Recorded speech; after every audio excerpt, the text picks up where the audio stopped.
Welcome to the New Atlas. Joining me today is security and international relations expert Mark Sleboda and also historian and prolific Twitter user Carl Zha. And we've had a previous conversation about Chinese-Russian relations today. And now we want to talk about the history of Chinese-Russian relations, because in order to know where we're going into the future, we need to know where we've been in the past. So, Mark, you're in the middle. Maybe you would like to get started. You previously said that today Russian-Chinese relations are probably the most important. What led up to all of this?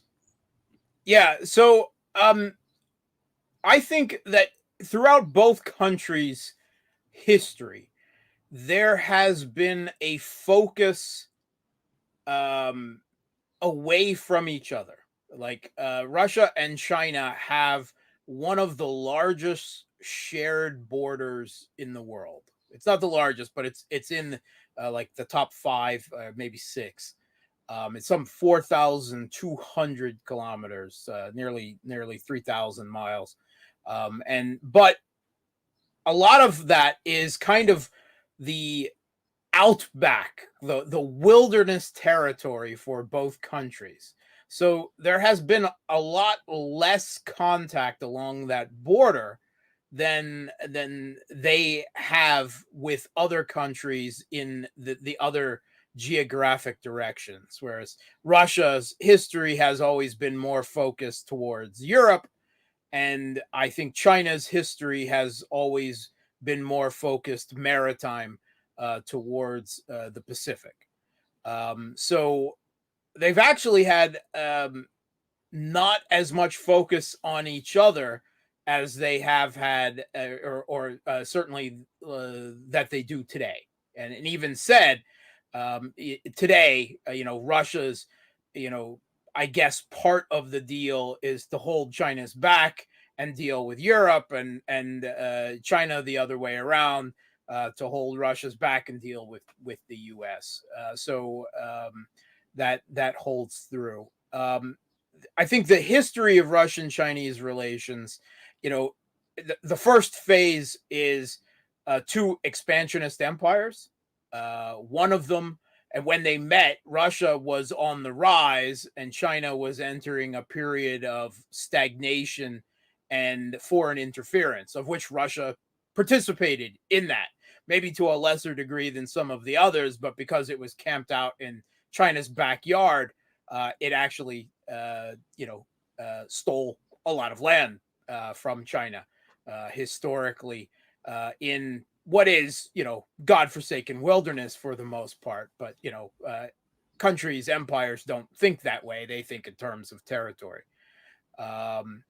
Then I think the big impetus of relations is the relationship between a communist China and a communist Soviet Union, and how that partnership evolved with the Soviet Union helping the Chinese Communist Party come to power, but then that relationship devolving within a few decades to where there was even small border conflicts, and both sides were denouncing each other for either communist revisionism or a mad, genocidal, nuclear fixated lunatic. So there was no love lost between the two. And then a kind of, whereas China viewed Russia, the Soviet Union, as veering too close to the West under Khrushchev, with the policy of peaceful coexistence.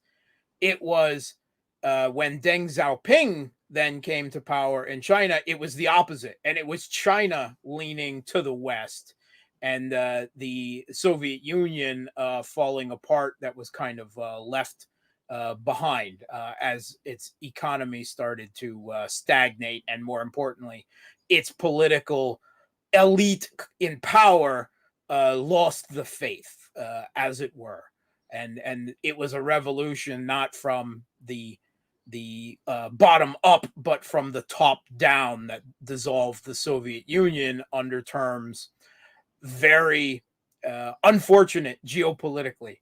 And I think China learned a lot from the way the Soviet Union imploded.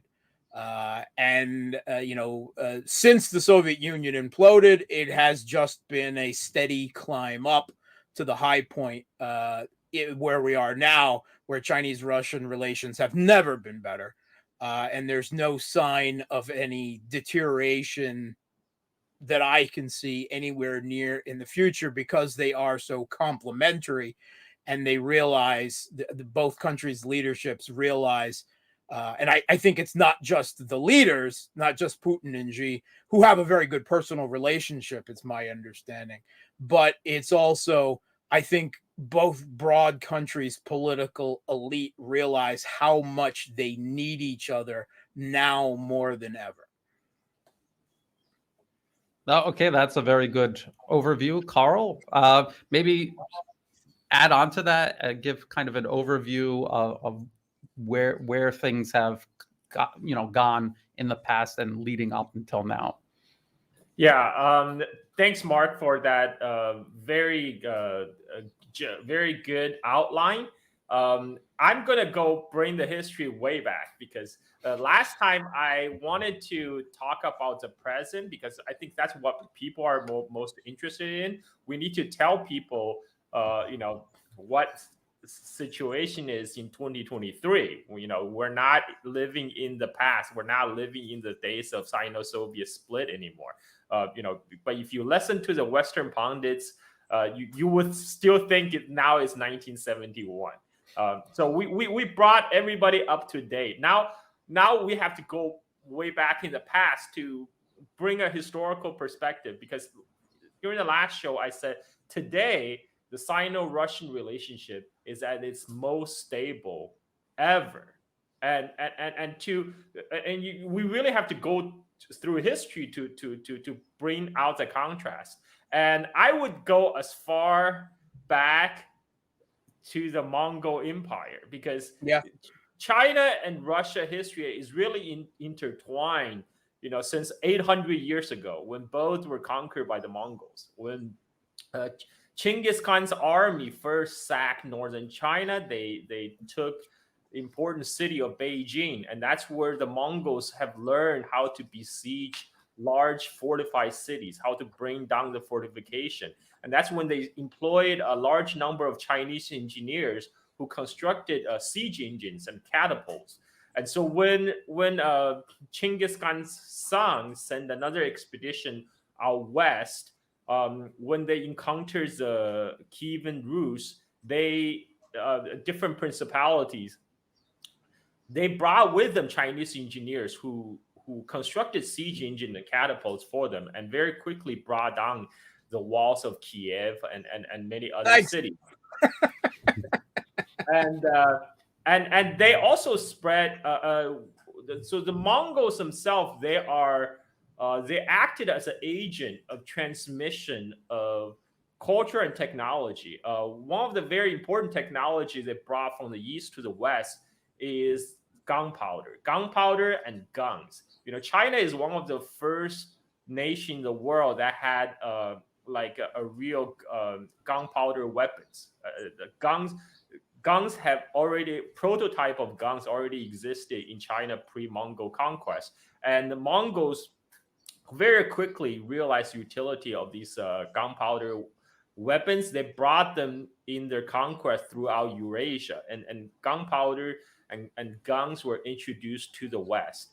And on a more cultural side, the Mongol army must have brought some Chinese cook with them, because very soon afterwards, different type of dumplings start showing up all the way as far as Poland, Turkey, Armenia, right? And so now we are bounded by the Silk Road of food, dumplings. Everybody loved dumplings.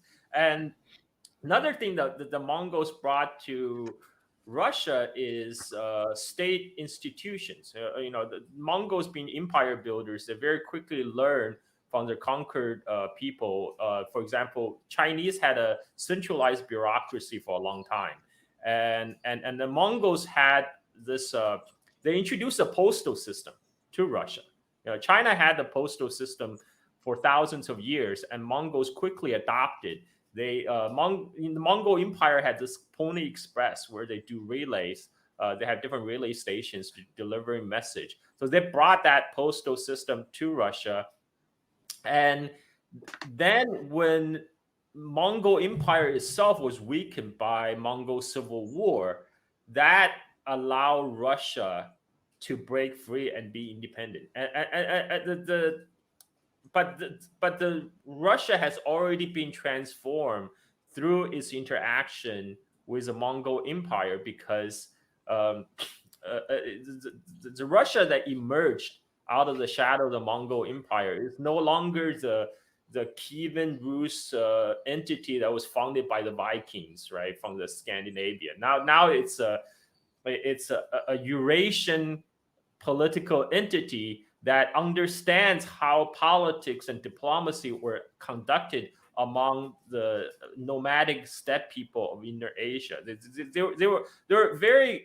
were able to navigate through the intricacies of the different politics among the nomadic groups that allow Russia to quickly expand when the Mongol Empire has collapsed. Russia for a while was ruled by the Golden Horde, the westernmost part of the Mongol Empire, but the Golden Horde was destroyed by Tamerlan. Tamerlan's expedition to southern Russia completely destroyed the Golden Horde, sacked the capital Sarai, which is near, I believe it's near Volga, around where Stalingrad is. And that left a power vacuum, which Muscovy was able to come in. And then when the different Mongol Khanate was split apart, Muscovy was able to not only assert its independence, but very quickly start to absorb the different Mongol polities. And that really helped Russia to expand east. One of the land feature of Russia is, people say that geographically, the dividing line between Europe and Asia is the Ural Mountain and Caucasus Mountain. But if you look at the Ural Mountain is not a big mountain range. It's really like the Eurasian steppe is really connected, goes all the way from Mongolia to Hungary, right? And so for when the Mongol Empire itself was weakened and divided, Russia was very quickly able to push east. And this time they, because Russia, it has lived, it formed as a entity that living on the edge of the forest. So they're very quickly adapt to the climates of Siberia. They were sailing down the different river routes through the Siberian rivers and establishing outposts. And so by 1630s, Russia already established an outpost in Irkutsk, which is really already on the bank of the Baikal River, Lake Baikal, and not far from Mongolia. One of the things that drew Russia to the east is their pursuit of fur, because fur at that time was very it's like gold. It's very expensive commodity, and China was actually the world's largest marketplace for fur. So Russia was seeking a trade route to China. This is one of their expansionistic drive is to both securing further fur and also to find a route where they can directly trade with China. They first came into contact with different Mongol groups, and the Mongol group told them there's a ruler called Bogda Khan in the south, further beyond the Great Wall. But at this point, the Russians they're still not very clear where they're located. And they already got to the border of Mongolia basically by the late Ming Dynasty China in the 1630s. And then at this time, a different political entity emerged out of Manchuria. The Manchus formed their own state. They quickly expanded north-south. They incorporated the native indigenous peoples along the Amur River Valley, but they only got there like 10 years, a few years before the Russian did. The Manchus conquered the Amur River Valley in the 1630s, just as the Russians were pushing into Irkutsk. But then in 1640, something momentous happened in China. A peasant rebellion overthrew the Ming Dynasty. So the Manchus, sensing the opportunity, they're crossing in force across the Great Wall to conquer the rest of China. And Manchuria was, in consequence, was depopulated. And it's under these circumstances, in 1643, the Russian explorers, they sailed down tributaries of the Amur River, and they started to demand tributes from the local people. Even the locals said, we already have a ruler. We're paying tributes to the Bogda Khan much further south. But the Russians, one of the things they learned from the Mongols is, like the kind of the tax system. When they conquer a new people, they levy the tax. In this case, their tax is fur, because they're more interested in fur and how to get to the Chinese market. So they sailed down the Amur River without much opposition, because the main Manchu force was all went across the Great Wall to conquer the rest of China. China was much more a rich prize at the time. So the Manchu court, once they established a new dynasty in Beijing, it took them a while to realize there's even an incursion in the northern border. And then that led to the first confrontation between the Russian Empire and the Qing Empire. At the time, there was the Russians sent Cossack forces to build a series of fortresses in the Amur River Valley. And the Manchu generals in Manchuria was tasked to expel them. And in fact, they involved not only the Manchu, the Mongols, but also the Koreans, because the Manchus had conquered Korea a few decades before. So they brought Korean musketeers to counter the Cossacks who had guns. And as a series of development happened, the Russians and the Chinese and the Qing Empire, they were both fighting. They're also fighting over control over the Mongols in between them, because both the Manchu Qing dynasty and Russia, you can think of them as sort of successor state to the Mongol Empire, and both of them are kind of trying to claim the mantle and the legacy of this once the world's largest land-based empire.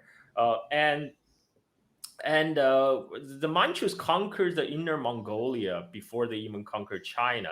But the Mongols in Outer Mongolia, the area corresponding to today's country of Mongolia, still was still independent. But however, there was another group of Mongols, the Western Mongols, the Oirats. They came from the west, and they conquered Outer Mongolia, and they driven the nobilities of Outer Mongolia south to crossing the Great Wall to seek shelter in Qing China. And then this people would later know as the Dzongars, and they had their own conflict with the Russians in Siberia. And it's in this kind of political context that the Qing government and the Russians, after their own military blows in the Amur River Valley, when the Manchus finally brought a sizable force to expel the Cossacks, they decided, okay, we're gonna demarcate our border. So we don't spend wasting our time fighting over this small tracts of land when we have bigger problem to deal with. This is a stronger Mongol power, and this is when they this is the background of the signing of the first equal treaty between Russia and China, the Treaty of Nerchinsk, that demarcated the border between China and Russia in 1680s. And some people in China nowadays, they're trying to say that's an unequal treaty because the Qing China gave up all this land east of Lake Baikal, but it's actually kind of back reading of the history because that area was under the control of the Mongol Khan, and the Mongol Khan that once ruled that area, they were evicted by another group of Mongols from the west, the Oirats, and because the Qing actually never controlled that area, and the Qing government was very happy to make a deal with Russians. Like you keep that part, you keep the part of the Mongol land that you conquered.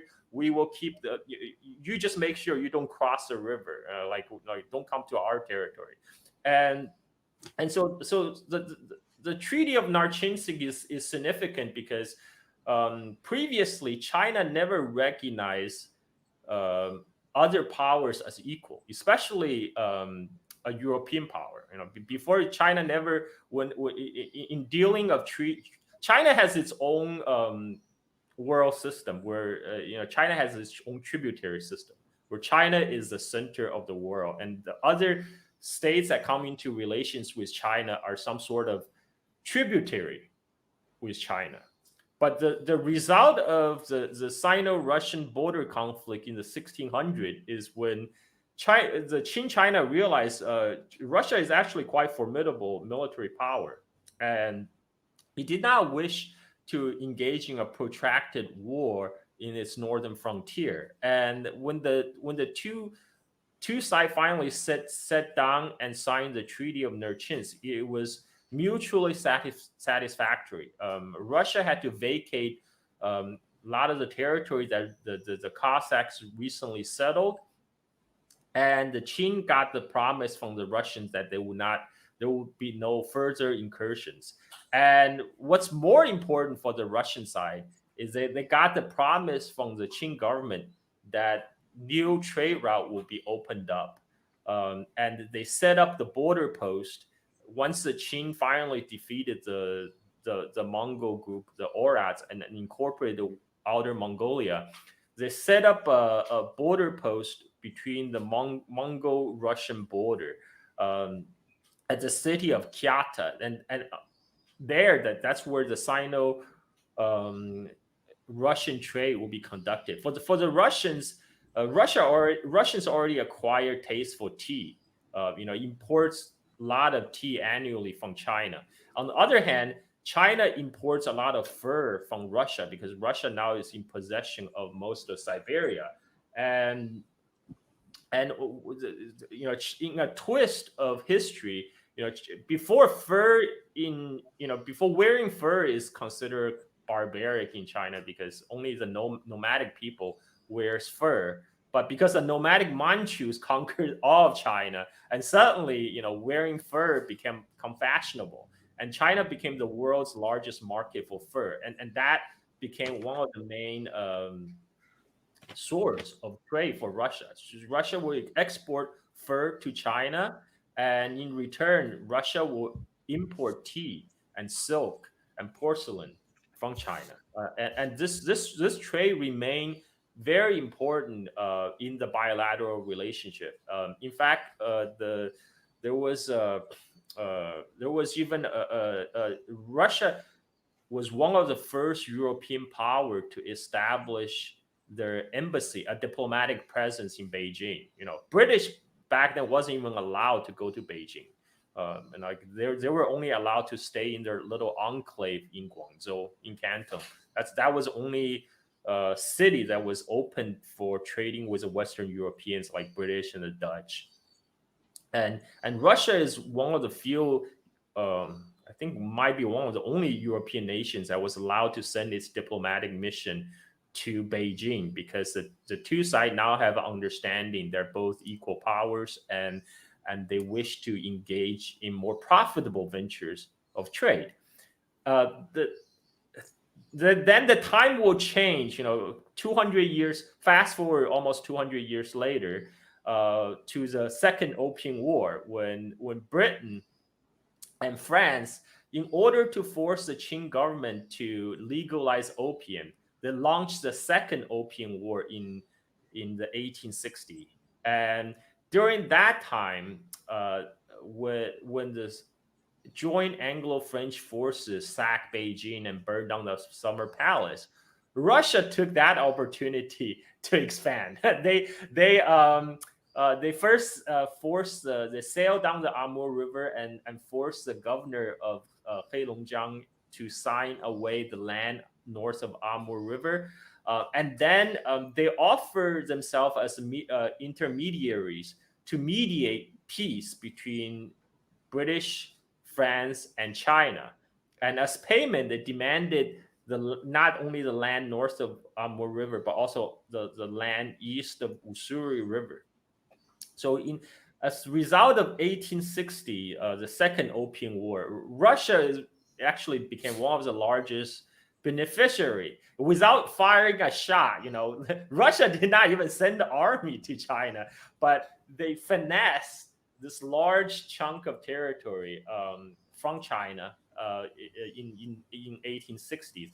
This is why the Sino-Russian border today largely run along the Amur River and Ussuri River since 1860s, and this is also the time when Russia settled and founded Vladivostok, right? Vladivostok, lord over the east, and so this is not happy memory, of course, for the Chinese, and from 1860 pretty much to the collapse of Russian Empire. So Russia was one of the European powers that kind of that was predatory, on a declining Qing China since 1860. And the Russians, they one of their interests, they're not just settling on the land again, but they're more interested in Manchuria, because before they wanted the Amur River Valley, because that was one of the few areas in the Russian Far East where agriculture is possible. But they soon realized the land is even more fertile south of the Amur River and in Manchuria proper. So they wanted to expand their influence there. So the Russia concentrated their effort to continually push their sphere of influence south. Like during the time when the different imperialist powers are carving up China, Russia treated like the Manchuria and also the present day area of Xinjiang as its own sphere of influence. And then Russia was also playing the great game with Great Britain, because as in the later half of the 19th century, Russia also pushed into Central Asia, incorporating the former Khanate of Bukhara and Khwarezmi, and also so the land of today's former Soviet Central Asian republics, basically. And when it's so this is like a kind of the earliest interaction between Russia and China. And so China at that time, China most Chinese see Russians as no different from the other European powers that just wanted a piece of China. And then we have but Russia is not the only one that was interested in Manchuria. With the rise of Japan, Japan also wanted Manchuria for itself. So that led to the first Sino-Japanese War of 1894-95. And as a result, Japan wanted China to see that the southern Manchuria is particularly the Liaodong Peninsula with its ports to Japan. But Russia thought, wait, no, that I want that land for myself. So Russia actually formed an alliance with France and Germany. This was a tripartite intervention. They sent their combined fleet to Tokyo Bay to force Japan to give up that land, to give up that land back to China. In return, Taiwan was ceded instead to Japan, to the Empire of Japan. But China still had to pay a large amount of indemnity to Japan to pay for the privilege of being invaded. It's to somewhere of 200 million taels of silver. So this is where the Russian foreign finance minister Sergei Witt came in, and he was he thought this would be perfect opportunity to assert the Russian influence in Northeast China. He contacted then the Chinese viceroy Li Hongzhang, invited him over for the coronation of Tsar Nicholas II in St. Petersburg. And during that time, during Li Hongzhang's visit, they signed the secret Sino-Russian secret treaty. The reason it's secret because the terms weren't disclosed. They didn't want Japanese to know what they were doing. So the Russia allied with France to form a Franco-Russian bank that will provide the majority of the loan to China for them to pay Japan. And this is a large sum of money. 200 million taels of silver was equivalent of 6 years of Japanese government revenue. Japan would use that money to modernize its military. They bought a whole bunch of battleships, completely modernized their navy. That actually allowed them to defeat Russia a few years down the road in the Russo-Japanese War. But Sergei Witt not only were able to do this a loan to China, but they also got Li Hongzhang to agree to let Russia to build the Trans-Manchurian Railway that will cut through the Manchuria. Basically, for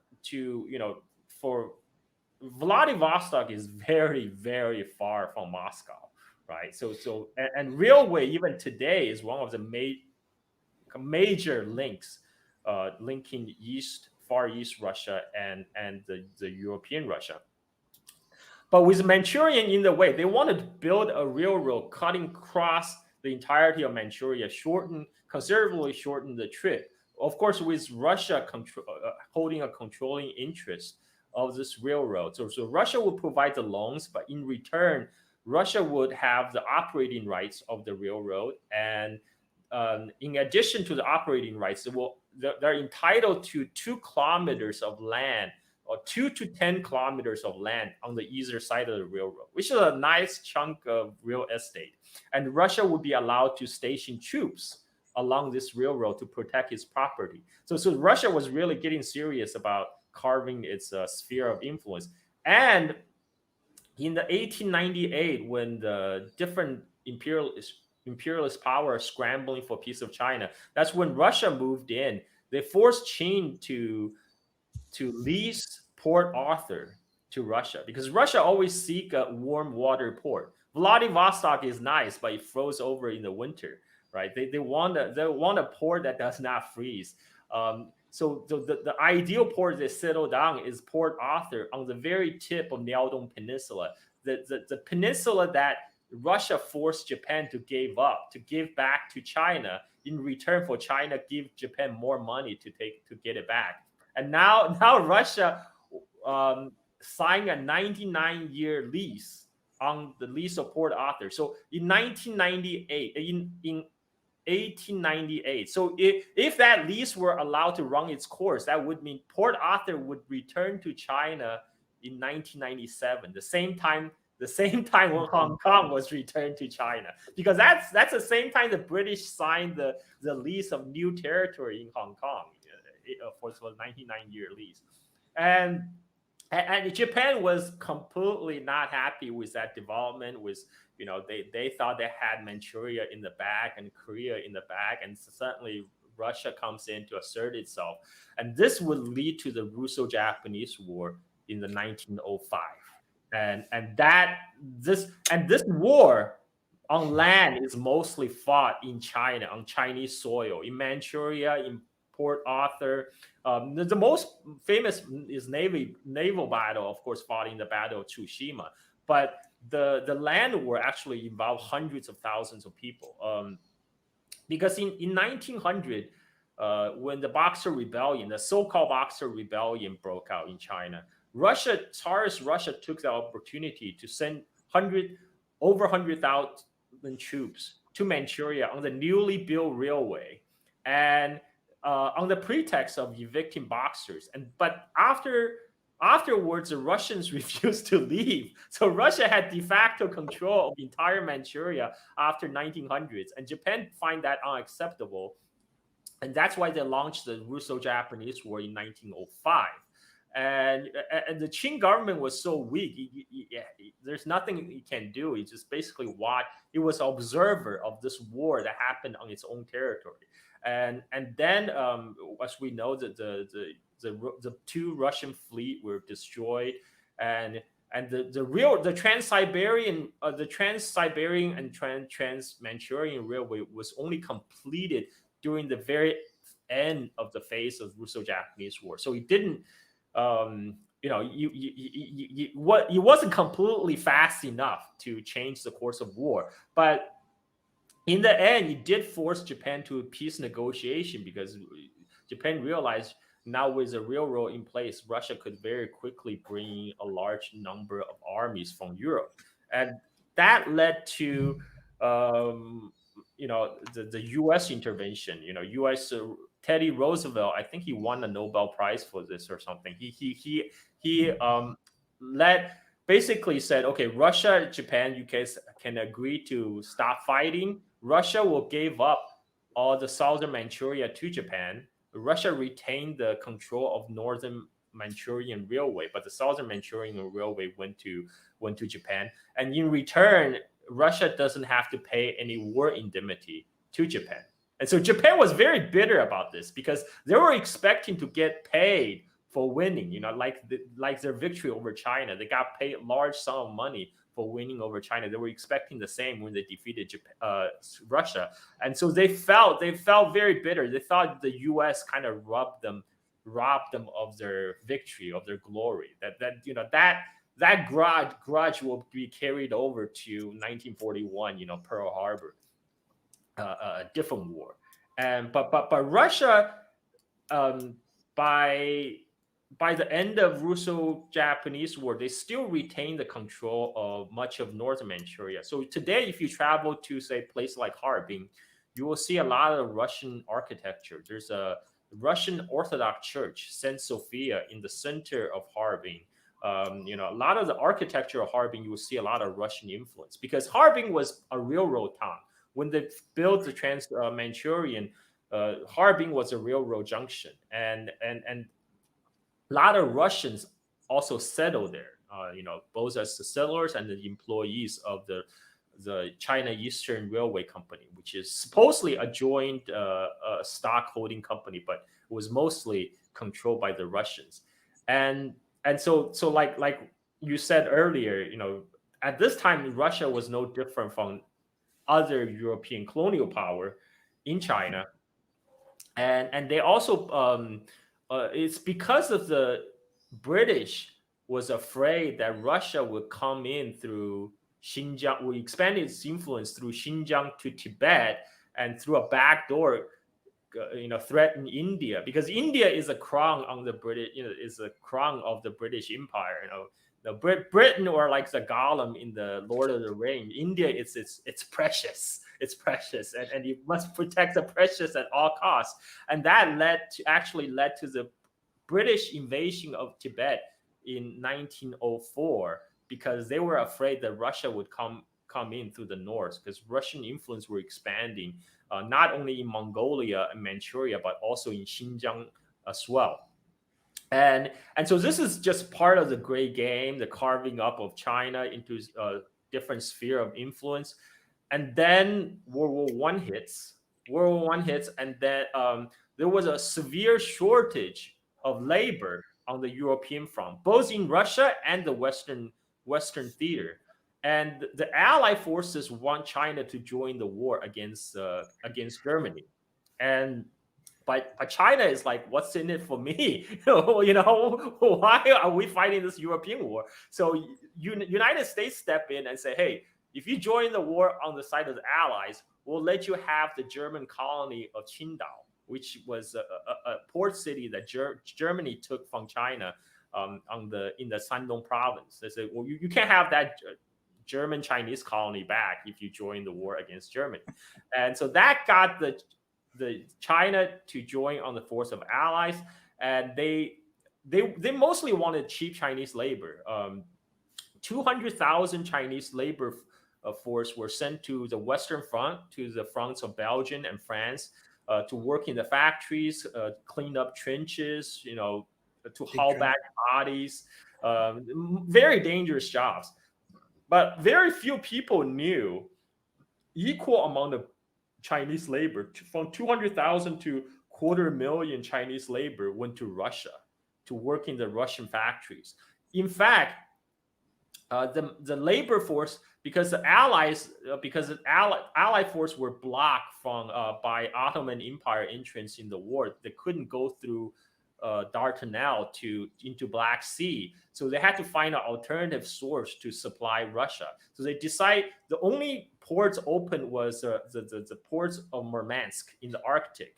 So they decided to build a railroad in the late stage of World War I through the Arctic Circle, and 10,000 Chinese laborers were among the 60,000 laborers that built the Murmansk Railroad from St. Petersburg to Arctic Circle. So the Allied shipping supplies could get on the railroad and ship to the Russian front. And then, as we know, the Russian Revolution happened. In fact, a lot of these Chinese laborers, they were trapped in Russia by the war. And there was a lot of them actually joined the Bolsheviks because the white forces were pretty racist, pretty racist toward them, and so they basically had no choice. Only the Bolsheviks at that time, they just needed bodies. Anybody, they don't care if you're thin, lads, Chinese, but here, have a gun. Join us. And so many Chinese labor during the Russian Civil War were stranded, and they were, due to the circumstances, actually ended up on the red side. And then when the Russian Revolution happened, this was around the same time when the settlement of World War I was done in the Treaty of Versailles. So remember, United States promised China that they will get the German colony of Qingdao back. But unbeknownst to the Chinese delegate, U.S. already had a secret treaty with Japan where they would give Qingdao to Japan. But the Soviets, because Russia was part of the Allies, so the Soviet have all the cables, they have all these secret documents that detail all these negotiations. So they leaked these secret documents to the Chinese delegates that was in Versailles. Was one of the Chinese delegates that was part of the Dr. Sun Yat-sen's government. At that time, China was also divided. There was a northern government based in Beijing, and Dr. Sun Yat-sen formed his own government in Guangzhou, in Canton. So both sides sent their own delegates, and the Sun Yat-sen's foreign minister, Percy Chen, was actually born in Trinidad, and he didn't even speak Chinese. Probably his only Chinese foreign minister ever that didn't speak Chinese. But anyway, he's through his contact with the Soviet embassy, got a hold of the secret Allied negotiation document and leaked to the Chinese press about the betrayal of China. And this led huge nationwide protests in China in 1919. That led to the May 4th movement. And this, up to that point, a lot of the Chinese intellectuals were trying to follow a path, trying to look for a path to modernization, right? And they looked, before they looked the example of the West, of the United States. Some looked toward Japan. because Japan was the first successful Asian nation to modernize. But now they feel this double betrayal, right, by Japan and by United States. They sought an alternative model, and in Russian Revolution, they thought maybe there's another possibility than Western liberalism. And the Bolsheviks played their cards perfectly, because most of the Russian Far East at the time were still under the control of the Russian whites, and the Bolsheviks, Lenin made an announcement they will give up. They renounce all unequal treaties they have signed with China, under the Tsarist government, because at this time the Bolshevik government was under siege by the Allies. In the Ally intervention in the Russian Civil War, they wanted to pry China away from the Western influence, and that this is also why the Bolsheviks start to making contacts with the Chinese government. They even offered to give China back the control of China Eastern Railway, which is a Trans-Manchurian Railway. That again, at that time, the Trans-Manchurian Railway was in the hands of the whites, right? So the Bolsheviks said, you know what, China, you can have it. We renounce all these unequal treaties. We'll give this back to you. But the negotiation didn't go anywhere, because at the time the government in Beijing was pretty much beholden to the American and British interests. They were, in fact, even after the betrayal by the Allies also made the Beiyang government to join the Ally intervention in the Russian Civil War. China actually sent a token force, to send a fleet to Vladivostok, and the Chinese fleet actually sailed up the Amur River to what's that city I never can pronounce? Khabarovsk. Khabarov. Yeah, and Khabarov is actually named after one of the Cossacks that first settled there. In that area. So the Chinese force there was it was a small force, and they had more problem with the Japanese, which was the largest contingent of the Ally intervention in the Far East, than with the Russians. They don't have beef with the Russians; they have beef with the Japanese. And there was an incident where when the Bolsheviks decided to evict the whites supported by the Allies, they approached the Chinese fleet and borrowed their guns, borrowed their artillery, and the Chinese were happy to help. Anything to sabotage their Japanese allies, and so this was the history of Russia, China up to that point. But then a very important development would happen, because, as I mentioned before, Dr. Sun Yat-sen formed his own government in the South, and Dr. Sun Yat-sen has his right-hand man, Liao Zhongkai, was a U.S.-born, U.S.-educated Chinese person who was born in San Francisco, actually.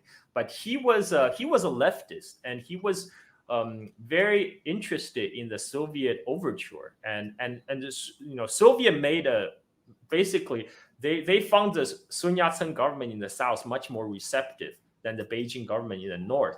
So this is when Sun Yat-sen signed a treaty with the Soviet ambassador, and Soviet would provide money and weapons, and to build Dr. Sun Yat-sen an army of his own, because up to this point, Dr. Sun Yat-sen had to rely on various Chinese warlords for his cause, and these warlords are not very reliable because they're fighting for their own turf.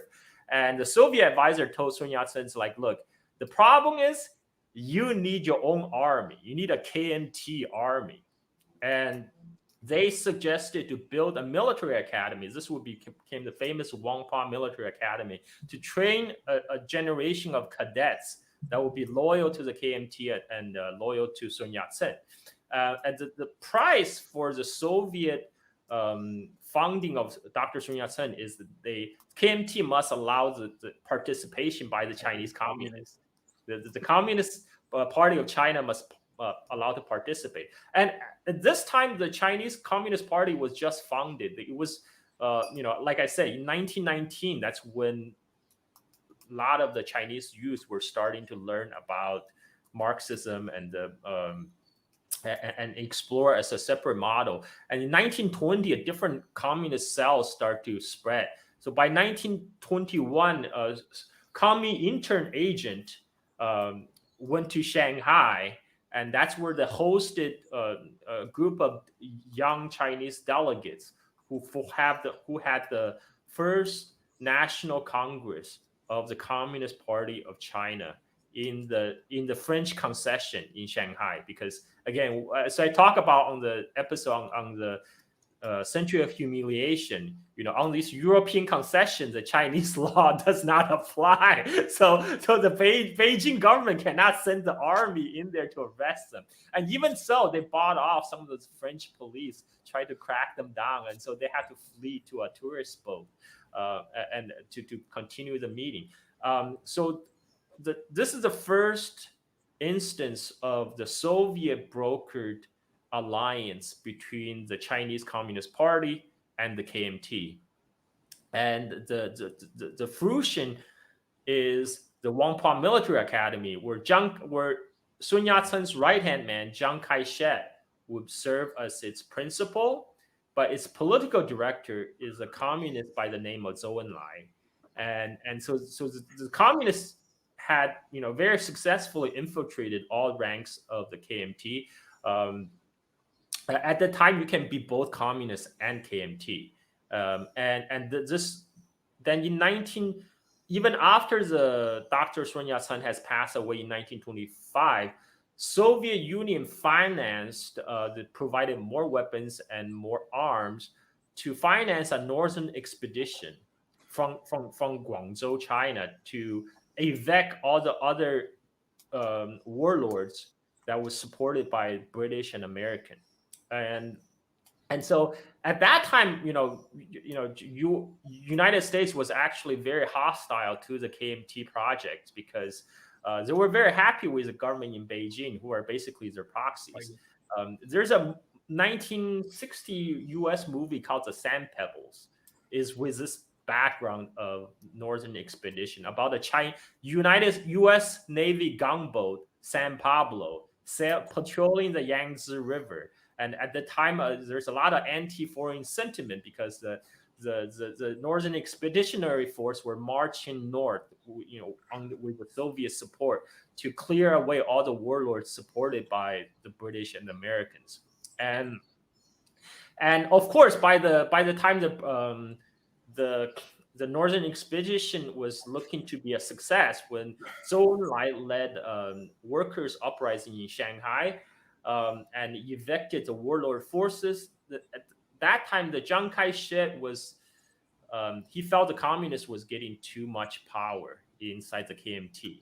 And that was not what he signed up for. So Chiang Kai-shek launched the Shanghai Massacre in April 1927. And he ordered about 5,000 communists or communist suspected communists were killed in the streets of Shanghai. And so the Chiang Kai-shek also employs the local gangs, the green gangs, to be their executioner, to round up all the union workers and to kill them on the streets. And this marks the break of KMT from the Soviet, because Chiang Kai-shek by then, he already had the support of the Shanghai industrialists, who have British and American background, and he does not need to rely on the Soviet aids anymore. And the communists had to go in hiding, and then the communist unit, they staged their own uprising in August 1st, 1927. That's the beginning of considered the birth of the PLA, People's Liberation Army, and that led to the Chinese Civil War. So this is a very important part that Soviet Union played in kind of the birth of the modern China that many people in the West are completely unaware of. And when the fast forward 10 years into 1930. So by the way, Chiang Kai-shek's son went to study in Soviet Union, like because he was a very idealistic youth. He wanted to learn about how Soviet Union functioned. Chiang Kai-shek couldn't say no because he doesn't want his son to go. But when at that time Chiang Kai-shek was still supported by the Soviet, so Chiang Kai-shek at that time he couldn't say no. So his son got his wish to study in Soviet Union. And when the Shanghai massacre happened, Jiang Jingguo in Moscow, he actually denounced his own father, Chiang Kai-shek. He was a lot of his friends were Trotskyists, so a lot of friends were purged in the Great Purge. So Jiang Jingguo was also always with suspicion. So even though he denounced his father, he still got exiled from Moscow to the Siberia, to the Ural heavy factory where he became a floor manager. And that's where he met his future wife, Faina. I don't know if I know Faina is born in Belarus, but I don't know if she's ethnic Belarusian or Russian. I don't know, but anyway, she's back then. It's all mixed up. It's all the same. Yeah, it's all the same.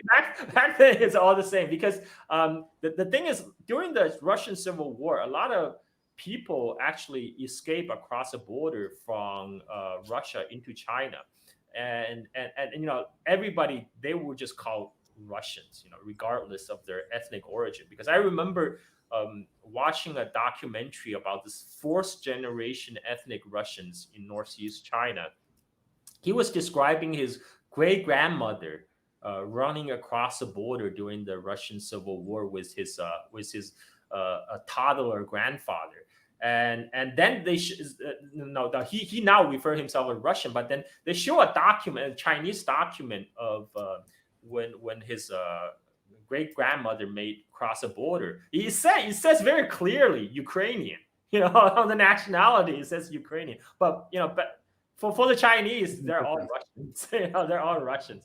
Anyway, so and then by 1930s, the Japanese encroachment in China has grown. So in 1936, while Chiang Kai-shek was leading, pushing all different the Manchurian warlord Zhang Xueliang to wipe out the communists in the northwest China. Zhang Xueliang, he doesn't want to fight the communists. He wants to go back to Manchuria, where Japanese just took his homeland. So he launched a coup. He arrested Chiang Kai-shek, forced Chiang Kai-shek to agree to work with the communists, and that allowed the Soviet aid to come to China again. That's when Chiang Kai-shek's son was allowed to go back to China with his wife and kid after spending 10 years in Soviet Union, and then the full-scale war broke out between China and Japan. Chiang Kai-shek wanted to open a second front in Shanghai because he thought, okay, Shanghai, that's where all the European and American interests are. If we fight a war right there, for sure the European Americans will come in and stop the Japanese. But it didn't work because, in 1930s, the Europeans are pretty busy, in their own home world, and the U.S. was fully isolationist. They didn't want to fight a war with Japan. That didn't work out. So in 1937, it was the Soviet Union that stepped in with the military aid to China. Soviet Air Force, Soviet pilots flew Soviet fighter planes from Central Asia into Western China, and then from Western China directly into the Battle of Shanghai. And this is this episode was kind of glossed over because the Sino-Soviet split down the road, but now people are remembering back because I'm getting a little emotional because in 1937 China was alone basically. Nobody was coming to China's aid, but it was a Soviet aid that helped China defend the sky of Shanghai. But that wasn't enough because the Soviet Air Force arrived pretty late in the war. The Chinese force held off Japan in a very vicious urban fighting in Shanghai for 3 months. And in the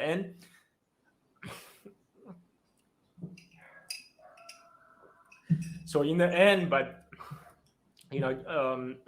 because Japan possessed full spectrum advantage over China, the Chinese force had to retreat, and to take revenge for their tremendous loss in the Battle of Shanghai.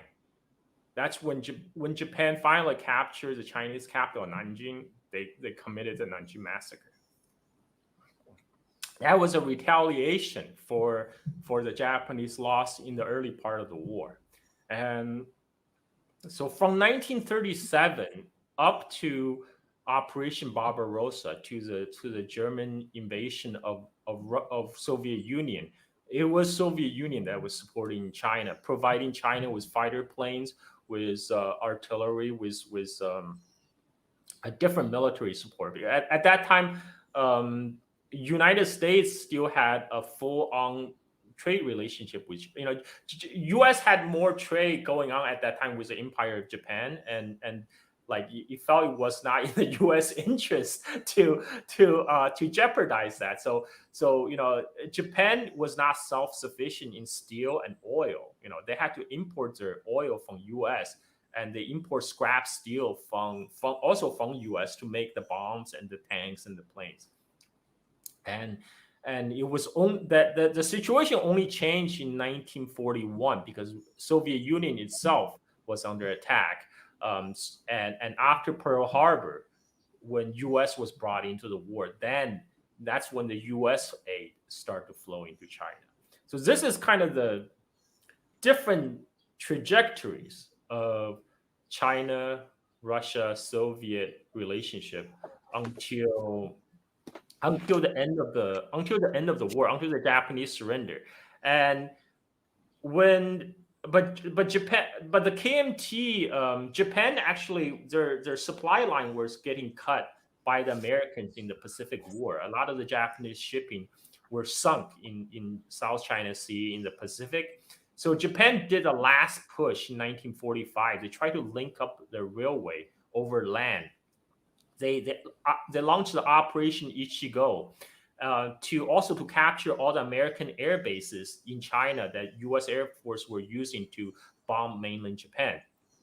And to everyone's surprise, the Japanese were easily brushed aside the KMT forces in 1945. That's when Roosevelt realized they couldn't rely on Chiang Kai-shek to push away the Japanese invaders.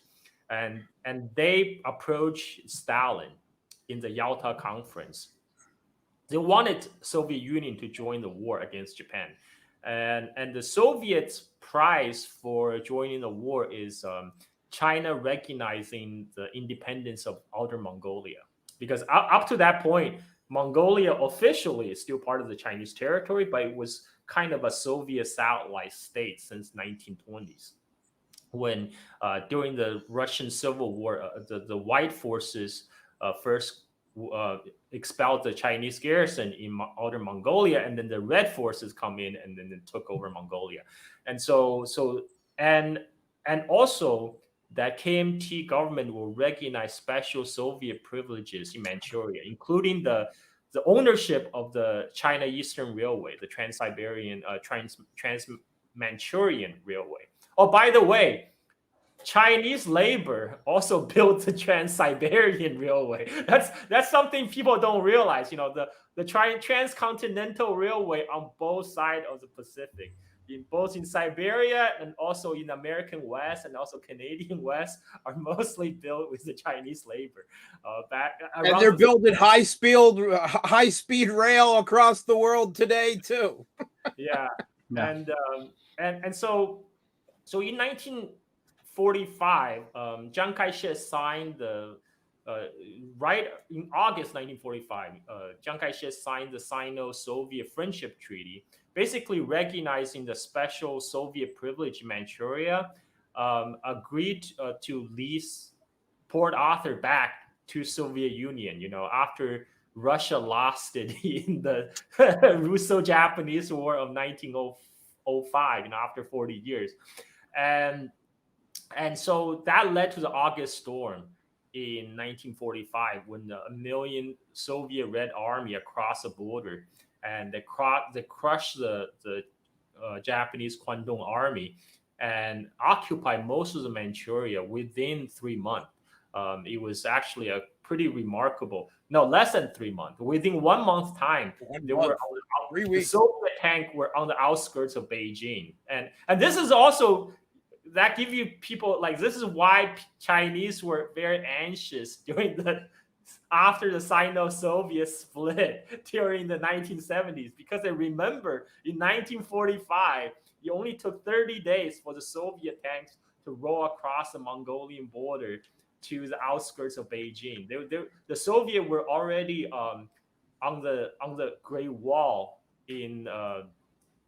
by late August, and they occupied most of the Manchuria, and then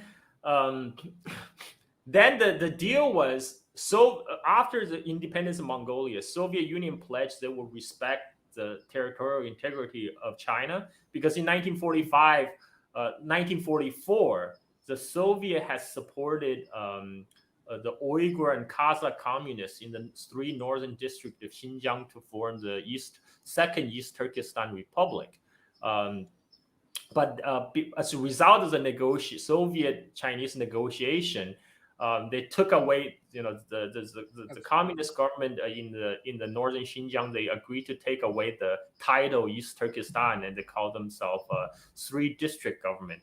But they agreed to uphold the territorial integrity of China, and in return, the KMT will respect the special Soviet privilege in Manchuria, in Xinjiang, and in Inner Mongolia. But U.S. would come in. U.S. will play the spoiler, because U.S. was supporting Chiang Kai-shek's government. And most of the Chiang Kai-shek's KMT army at the time of the Japanese surrender, they were in the southwestern part of China. And whereas the communists already established a series of rural bases in northern China, they're on the outskirts of the big cities, Beijing and Tianjin. And the Americans didn't want those big cities to fall into the communist hands. So Chiang Kai-shek issued an order to the Japanese occupation army, say, okay, stay where you are, stay armed. Your job is now making sure these cities don't fall into the communists. Wait for us. You can surrender to us when we come, because they have to get on the American Navy ships in Hong Kong and sail all the way across to northern China.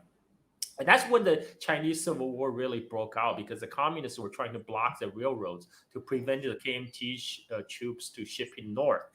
And U.S. Navy decided to, so the Soviet Navy already returned to Port Arthur. It became the headquarters of the Soviet Far Eastern Fleet. U.S. 7th Fleet decided it's going to have its headquarters in China as well. And it chose the city of Chifu, which is today the city of Yantai. And if you look on a map, you will see the Liaodong Peninsula, where the Port Arthur sits. Opposite of Liaodong Peninsula is the Shandong Peninsula. At the tip of Shandong Peninsula, that's where the city of Yantai is. So U.S. 7th Fleet wants to set up its headquarters right on the doorstep of the Soviet Far Eastern Fleet, right? Like they were literally, when they sail out of the harbor, they will run into each other. So the Soviet at that time felt, okay, maybe our holds on Manchuria is not as secure as we thought. And with Americans, they started to ship KMT troops to Manchuria, and the Soviet flatly refused. They said, no, like Port Arthur is a military zone. Sorry, we can't let you land in Port Arthur. Why don't you go to this other port in Manchuria, the port of Yingkou? And then, unbeknownst to the Americans at KMT, Soviet just let the Chinese communists took over that city. So when the U.S. Navy ship went to unload the KMT troops, they found all the shore batteries pointing their guns at the American ships coming in. So they have to quickly retreat. And then the Americans, they landed the KMT troops in Qinhuangdao, which is where the Great Wall begins, north of Beijing. And from there, the KMT forces have to march overland into Manchuria.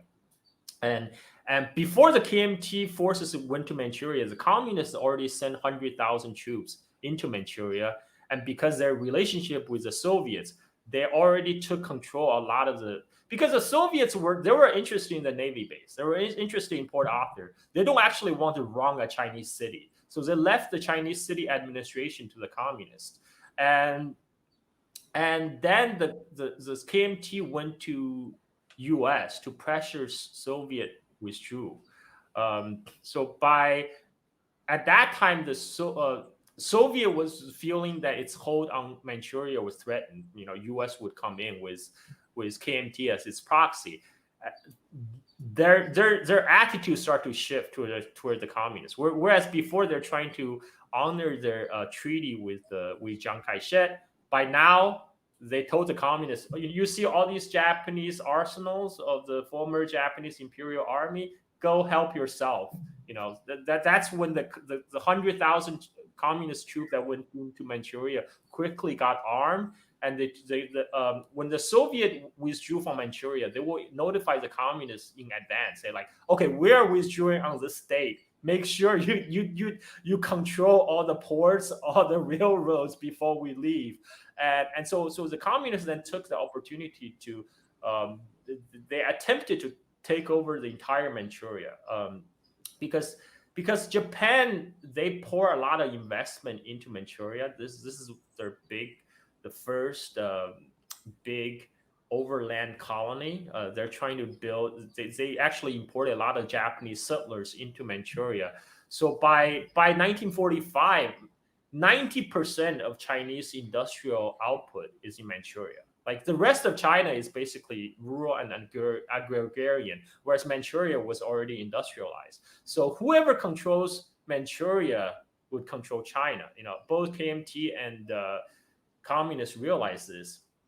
And so they decide to duke it out in Manchuria. Mao at that time said, even if we lose all the communist land bases south of the Great Wall, and if we gain Manchuria, it would be worth it, because then we will have our backs against Soviet Union, against Mongolia, against North Korea. We will have a secure back, and you will be a viable communist state in Northeast China. So that led to the Chinese Civil War. The Chinese Civil War really broke out over this control of Manchuria. Soviet pulled out in March 1946. And the rest is 4 years of 4 years of Chinese Civil War until 1949. And once the People's Republic of China was established by Mao, the Sino-Soviet honeymoon began, because Mao famously said by 1949, the Cold War was in full bloom between U.S. and Soviet Union. Mao said, we're not going to be neutral. We're going to lean toward one side. And by one side, he means Soviet Union. And Mao actually traveled to Moscow to meet Stalin with a wish list of the aids that was for Soviet help for Chinese industrialization. And then in 1950, the Korean War happened. the U.S. and its so-called UN forces would cross the 38th parallel, cross into North Korea, and the North Korean leader Kim Il-sung, went to ask for help to Stalin and Mao, and Stalin specifically asked Mao to help out. And at that time, most of the Chinese leadership were against going to Korean War against United States, but Mao overruled them, and he said this is something that we have to be done, and Soviet promised to provide air cover. Another thing I forgot, another detail to mention, when the Chinese Civil War was wrapping up, KMT still controlled a bunch of offshore islands, and they were using the Zhoushan Island just south of Shanghai to bomb Shanghai. And in February 1950, the bombing of Shanghai was so intense, it knocked out all the power plants, so plunged Shanghai into complete darkness. And the Chinese communists at the time, they didn't have an air force, so they went to Soviet Union. They asked the Soviet Red Air Force to come in to station in Shanghai to help defend the skies of Shanghai against the KMT bombing. And the Soviet also installed radars around Shanghai. That's when the American advisor to Chiang Kai-shek, Charles Cook, told Chiang Kai-shek, like, look, now with the Soviet Air Force in Shanghai, you don't have air superiority anymore. Like your hold on the Zhoushan Island is useless. And that actually convinced Chiang Kai-shek to pull back 120,000 troops from Zhoushan back to Taiwan. And Shanghai was not bombed again. And those red pilots, Soviet pilots, when the Korean War broke out, they will fly to Manchuria. They will put on the Chinese uniforms with their planes, MiG planes painted in the Chinese PLA colors, and they will enter the secret air war over North Korea. So that's another thing that many people didn't know until the end of the Cold War, when the Soviet archive was open. So in the beginning of the Korean War, the Soviet Air Force was actually was responsible for most of the air battles over North Korea. There was a MiG Alley at the border, the tri-junction of China, Soviet Union, and North Korea. And of course, the Soviet pilots also trained the first generation of the first generation of Chinese PLA pilots in the Korean War. So in the 1950s, the relationship was very close. The Soviet, after the first few months, after the first phase of the battle, after the Americans were already pushed out south of the 38th parallel, that's when the Soviet military aid finally arrived. Soviets started to supply weapons to the PLA. They also did technology transfers. China gained license to produce Soviet-designed weapons in China. There was a lot of technology transfer at the time. China for the first time were building its own jet fighters, tanks, artilleries, using the Soviet technology. And then in 1950s, there's a lot of cultural exchange as well. From 1950 to 1980s, there were just two you are required to learn a foreign language in high school, but there's two choices: Russian or English. And you normally don't get to choose because it's usually assigned to you. So my dad was actually, when he went to high school in 1950s, he was assigned to study Russian. He had to learn English on his own in college, but he was on the Russian track. And that lasted till when I went to junior high in like 1980s.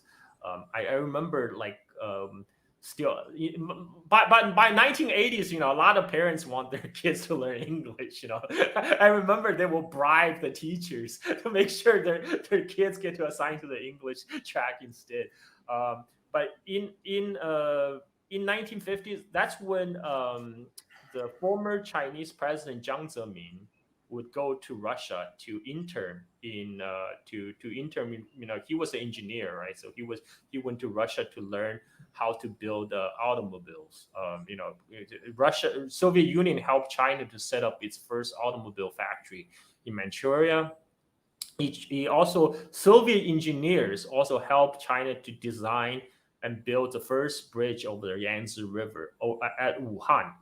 Before there was no bridge across the Yangtze River. In the 1950s, Wuhan Yangtze Bridge was first built with Soviet helps, and Soviets sent a lot of engineers actually. Like my older generation, like my dad's generation, a lot of people still remember the time in 1950s. A lot of Soviet engineers and advisors came to China to help China with its first round of industrialization, and then we get to the Sino-Soviet split, and, that really just came about with the death of Stalin and the Khrushchev's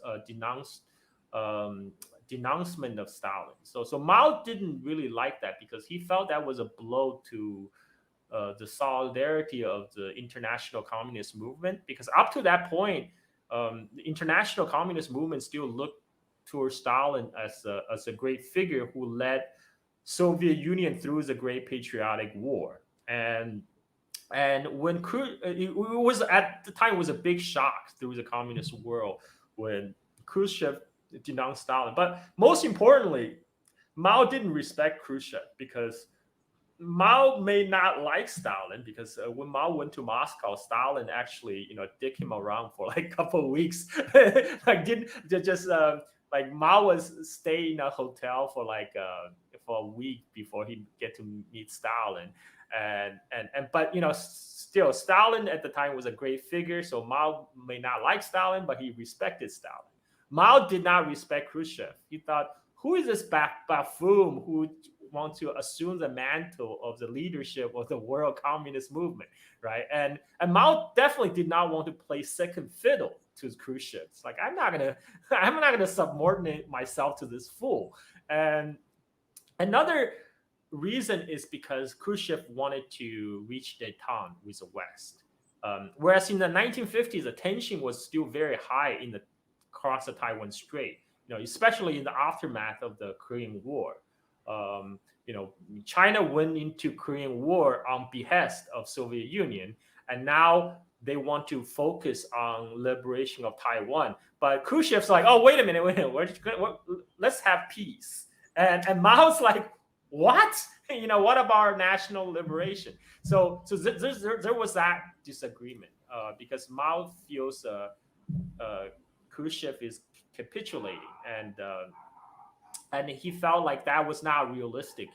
Because Mao feel the West will never give up trying to regime change and sabotage a communist government.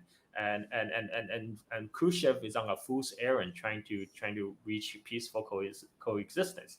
And so there's many reasons and differences. And on the Soviet side, I think maybe there's a lack of understanding of the Chinese sensitivities. So Khrushchev proposed the joint Sino-Soviet Navy and naval base in Port Arthur. So Soviet gained the naval base in Port Arthur after Japanese surrender. But when PRC was founded, there was a new negotiation treaties. Soviet Union actually handed back the China Eastern Railway back to China. And they did not stay into Port Arthur until 1997, like the British. The Soviet Red Navy withdrew in 1955. So at that this is one of the reasons Soviet Union there was a honeymoon period, between in the relationship, because it looks like Soviet is not following the footsteps of the former Tsarist Russian Empire, right? It's taking care of its communist brothers. But then Khrushchev proposed a joint Sino-Soviet Navy with a headquarters in Port Arthur, and Mao's like, oh, wait a minute, didn't you just leave? Didn't we just get you out of here? Are you trying to sneak back in? And because with China's history, with the century of humiliation, they take the issue of sovereignty very seriously, and there's sneaking suspicion that maybe the Russian chauvinism didn't die with the end of the Russian Empire. Maybe it's reviving under the Soviet disguise. And so when Khrushchev wanted to bring Russian fleet back to Port Arthur, Mao's like, no, we're not gonna have, we will not have that. And this series of disagreement finally led to the Sino-Soviet split, which is very unfortunate because this at the time, Russia really very generously provided a lot of aid to China, and toward China's first round of industrialization. And suddenly there's a screeching halt. A lot of the Soviet advisor and engineers were pulled back with their plans. A lot of the project were basically put on hiatus because of the Sino-Soviet split. And one of the reasons Mao launched the Great Leap Forward is because he wanted to surpass Soviet Union in economic production.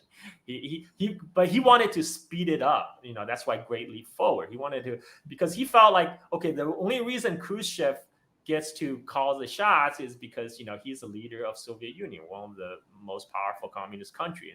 China need to industrialize quickly, so we don't have to subordinate ourselves to this fool. And unfortunately, it was yield conceived and yield handled. And after the Great Leap Forward, China entered into a period of great difficulties. My dad went to college in 1993. That was the end. That was really the end of the Great Leap Forward. But he still remember at that time there was still no bridge over. So at that time, the Soviet and Chinese side were supposed to cooperate to build a bridge over Yangtze River in Nanjing. But that project was scrapped because the Sino-Soviet split. And when my dad went to college, he went to his hometown is like 40 minutes south of Shanghai, but he tested into the Xi'an Jiaotong University in northwest China. So when he had to cross river, he had to take a ferry boat. And he still remember a mass of famine refugees from northern China to trying to get across the river because there's more to eat south of Yangtze. And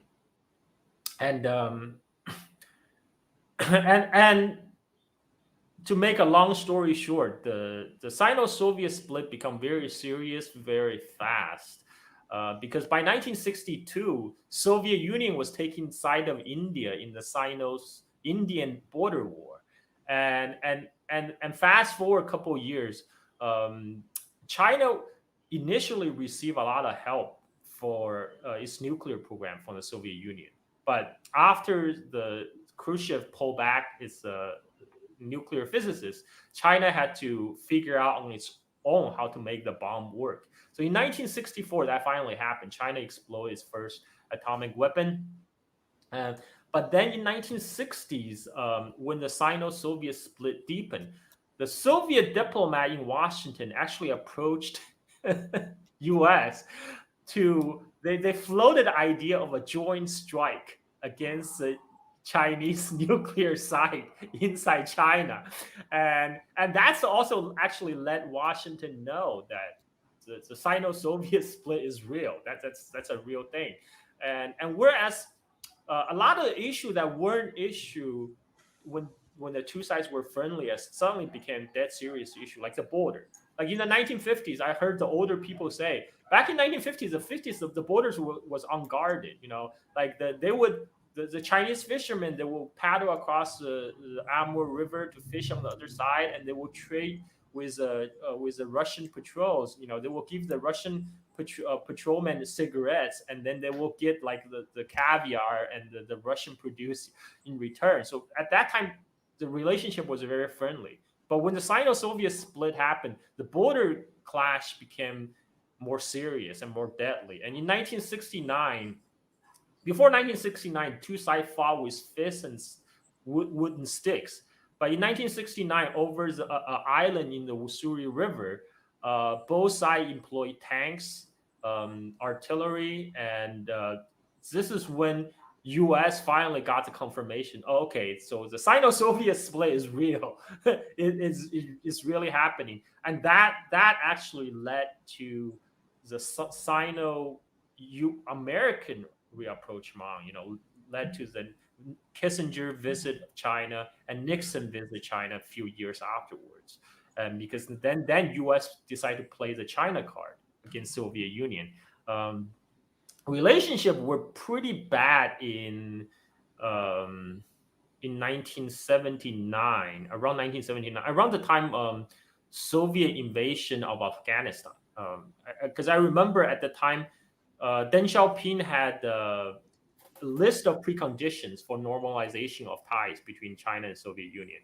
It's because at the time, all throughout China's northern frontier, both a Sino-Soviet border and also Sino-Mongolian border, Soviet Union stationed 1 million troops on China's northern border, and then so Deng Xiaoping's precondition for talks is a Soviet withdrew from Afghanistan, Soviet withdraw from the Chinese border, and also the Vietnam withdraw from Cambodia, because during the Vietnam War, both Soviet Union and China supported Vietnam. But when the Sino-Soviet split became serious after Vietnam achieved its reunification, they felt they had to pick a side.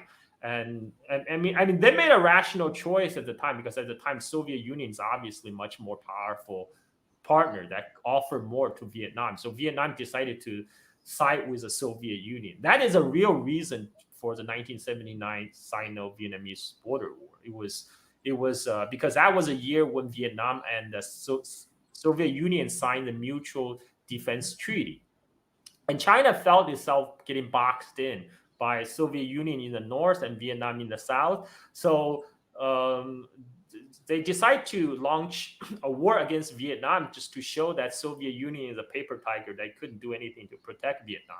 But at that time, my brother-in-law his family was in Xinjiang capital Urumqi, and he told me that at that time the whole border was put on red alert. They evacuated hundreds of thousands of people from the border because they thought Soviet Union might have a military response to the 1979 China-Vietnam War. But Soviet did not respond. And then by in 1979, China actually cooperated with CIA. CIA had a listening station in Xinjiang in 1980s to spy on the Soviet nuclear test in Kazakhstan next door. And the CIA would purchase a lot of Chinese-made weapons, because the Chinese-made weapons are Soviet design originally. And CIA didn't want their secret support of Mujahideens become known, so they would try to get Soviet weapons. So they source a lot of the Chinese-made Soviet design weapons to funnel through Pakistan to the Mujahideens. And initially, the CIA provided the Tennessee mules to carry them into Afghanistan, but the Tennessee mules couldn't hack the climate in Afghanistan, would die in mass. So then CIA bought a lot of donkeys from Xinjiang. They bought a lot of donkeys from Xinjiang to carry these Chinese-made weapons from Pakistan into Afghanistan to support the Afghan Mujahideens against the Soviet Red Army. But when I went to elementary school, the relationship already started improving, because my sister is 4 years older than me. I would use her unused notebooks. Sometimes on the back of those notebooks, they will have the political slogans. They will have one time I read the political slogan says, "We resolutely against the aggressive Soviet social imperialism." This was 1985, but the notebook was from 1979, right? The time of Soviet invasion of Afghanistan, because it was my sister's notebook. In 1985, when I read that, I was like, wow, that's pretty striking. Even me as I was in fourth grade or something, fourth grade, I already thought, wow, that language was kind of striking, because by 1985, the relationship was already getting better. Because I remember by 1986, 87, we started to see Soviet movies again to show on the Chinese state TV. We got to watch War and Peace and all those Soviet movies that we missed, like from 1960s, 1970s, started showing up, and that's really a sign because in the early 80s, the only thing we could get is for like a Yugoslav films, because Yugoslavia was on a chummy relationship with China because Tito was trying to pilot the third way. So Yugoslavian movies were real popular in the early 80s, and then in the mid to our late 80s, we're like, oh, there's Soviet movies on TV now, and so I think the relationship already started warming before Gorbachev visited Beijing in '89, because I checked the resume of one of the former premier of Kazakhstan, who is an ethnic Uyghur. He actually studied in Beijing in 1988. So, way before Gorbachev's visit, the relationship would already start to warm up. And so by 1989, Gorbachev met all dense conditions for talks. The Soviet have withdrawn from Afghanistan, Vietnam have withdrawn from Cambodia, and so Gorbachev actually pulled back the 1 million Red Army from the Chinese border. And so in the summer of 1989, Gorbachev visited Beijing, and where supposedly Deng Xiaoping supposedly have said after he met Gorbachev is, this man may look smart, but in fact very stupid. and but the relationship between two sides is finally normalized. Like by 1989, there's no more Sino-Soviet split. The Sino-Soviet split is history already by 1989. But people weren't paying attention to that because there was, the fall of the Berlin Wall. There's a Tiananmen protest. So people kind of ignored the visit of Gorbachev. A lot of the Western journalists who ended up reporting on the Tiananmen protest, initially they were in Beijing to report on the Gorbachev visit of China.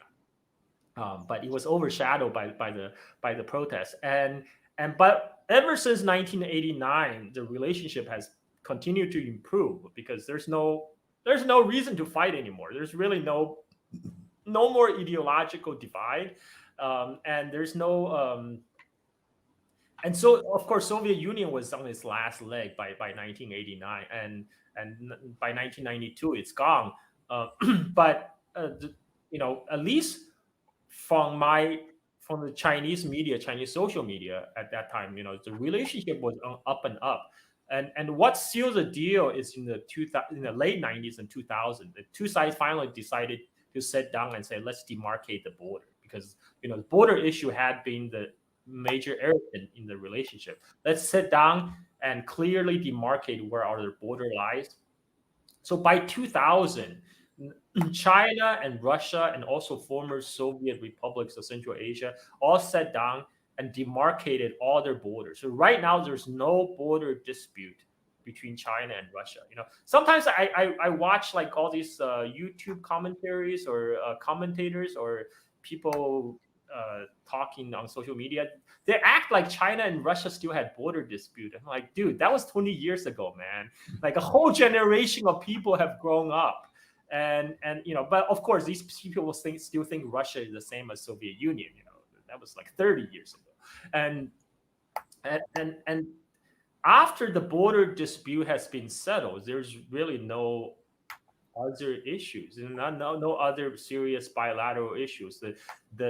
The trade continued to grow. One of the things that happened though, since 1990s, is that China had industrialized. So before 1990s, China was actually an oil exporter.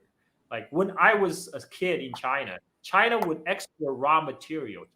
China export crude oil to Japan, but because China did not have the facility to refine oil to get the petrochemicals, you will import chemical fertilizers into China.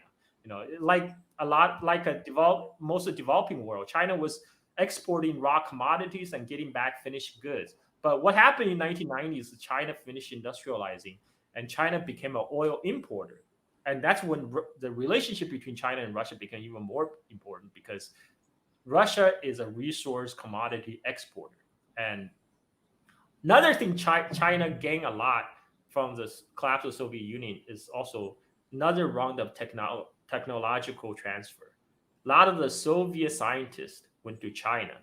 They found employment, and the Chinese military got a boost at that time from all the transfer technology of the former Soviet technology into incorporate into the latest Chinese weapon.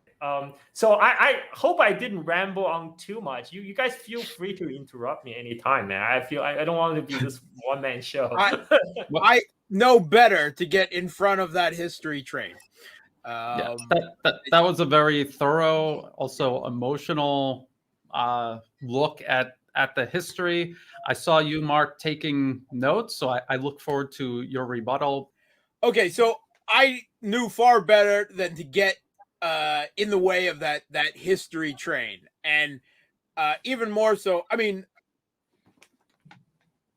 Carl presented all of that with a narrative flow that, even knowing the historical details, you can't match, because he's obviously, that deep a historian that it just comes. So I don't disagree really with anything he said. Right, I wasn't taking notes to disagree or rebut or anything.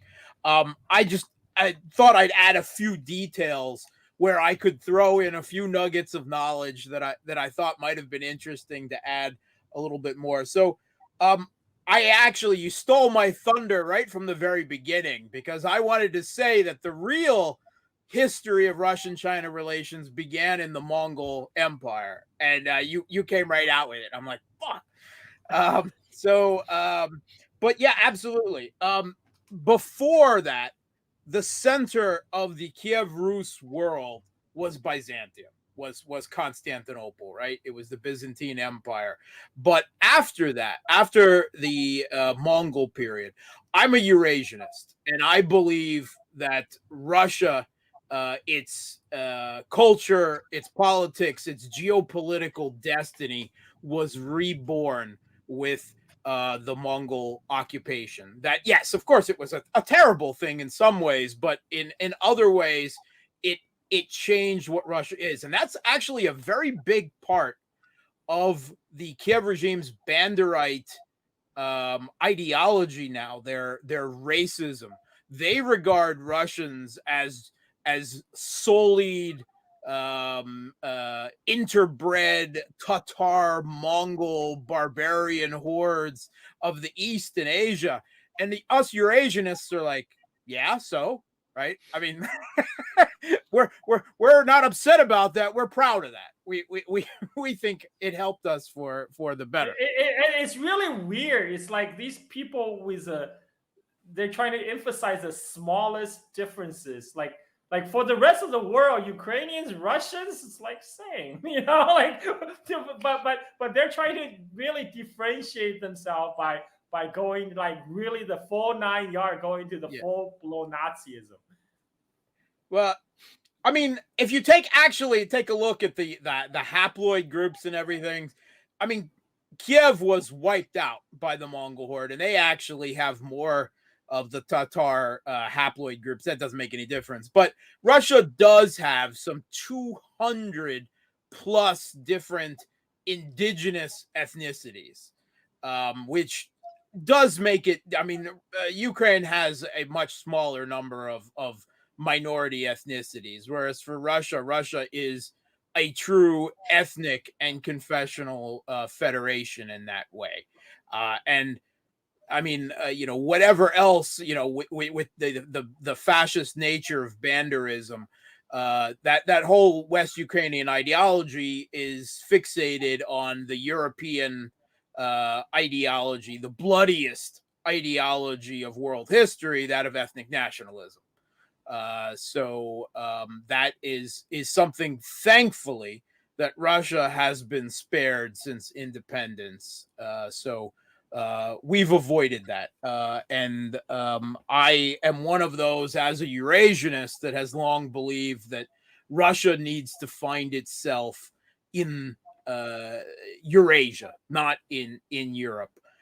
So I full-heartedly agree about the rebirth of Russia and the connections there. And not only did they gain a new becoming before that, Russian trade was all down the river networks to Byzantium, right? It was from the Baltics through Russia and down to Byzantium. But after that, after the Mongol, there suddenly developed this cross continental trade, and Russia actually became a part of the Silk Road then. So they were brought into that whole intercontinental trade network. So trade, diplomacy, but also religious freedom, because that was something that the Mongol Empire was very big on.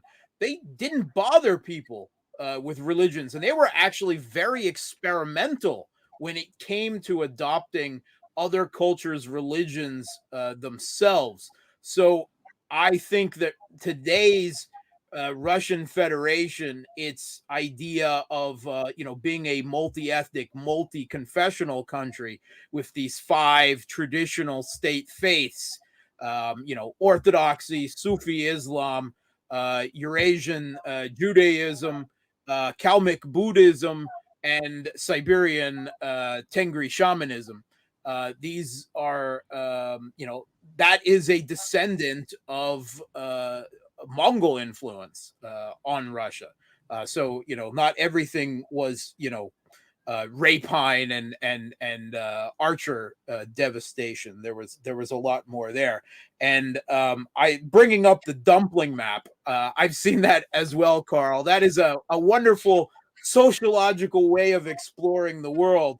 And in Russia, these dumplings are pilmeni, and they are a staple of you want to call it a fast home food, where you don't have time to cook dinner. You come home and you pull a bag of pilmeni out of the freezer and toss them on the stove.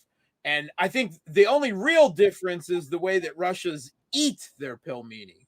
And actually, one of the most common ways is to eat the dumplings with sour Russian sour cream, which actually isn't very sour. It's called smetana, and vinegar.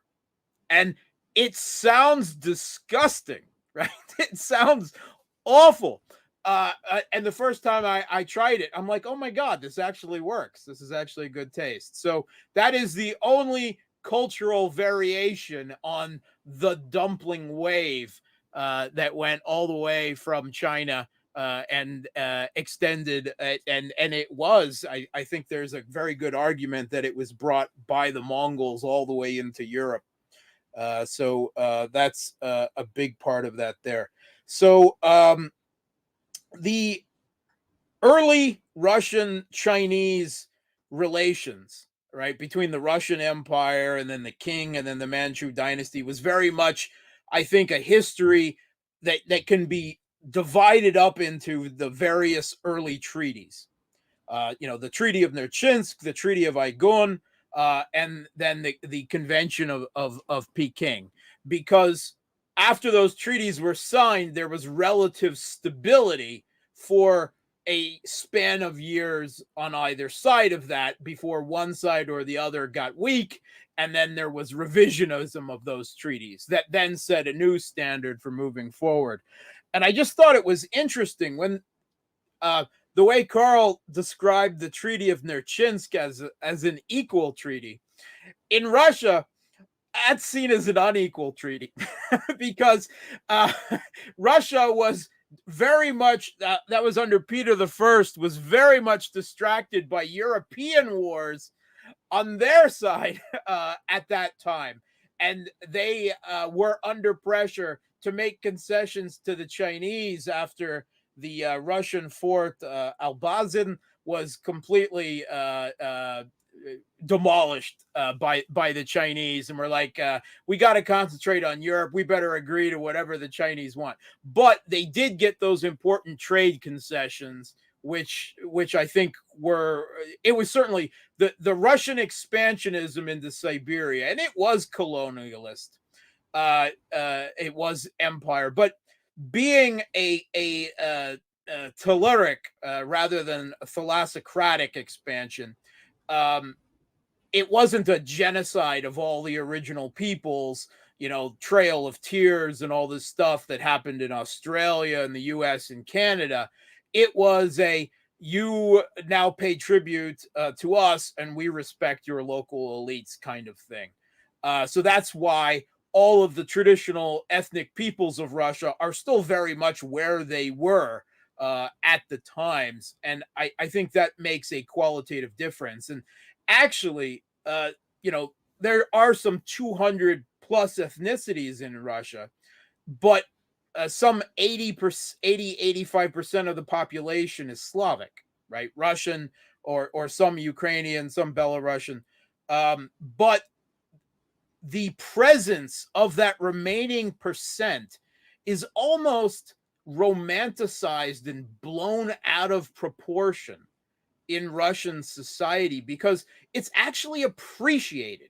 Now, it's not to say that there isn't racism in Russia, that there isn't, a looking down, right? Just like American jokes are about Poles, Russian jokes are about the Chukchi, reindeer herding people and everything. But it's a holdover from the Soviet legacy that really kind of reified these ethnic minorities and their cultures in Russia, particularly a lot of these Siberian peoples. There's something that as a federation, Russia is very proud of, that they are not just an ethnic nationalism Russian state. So I think that is an important thing that came out of it. So Russia regarded the Treaty of Nerchinsk as a kind of an unequal treaty that was forced on them by the Chinese. But when I say equal treaty, I'm speaking from my personal view. Of course. In China, actually, it was also presented as an unequal treaty because a lot of people say, "Oh, they gave up all this piece of land east of Baikal Lake, the area where the current the Republic of Buryatia is." But people, this is kind of modern revisionism because back in those days, those were the land of the Mongol Khan, and at the time, the Qing and the Russian Empire, they're both coming into a region, and they say, you know what, we're just divide up the Mongol land among ourselves. which is ironic because they were both brought together in one unity by the Mongols before they completely collapsed. Yeah, but in a way, I agree. I mean, I think both the Qing dynasty and the Tsarist Russia they can be considered a successor state of the Mongol Empire from the eastern and the western end. Yeah.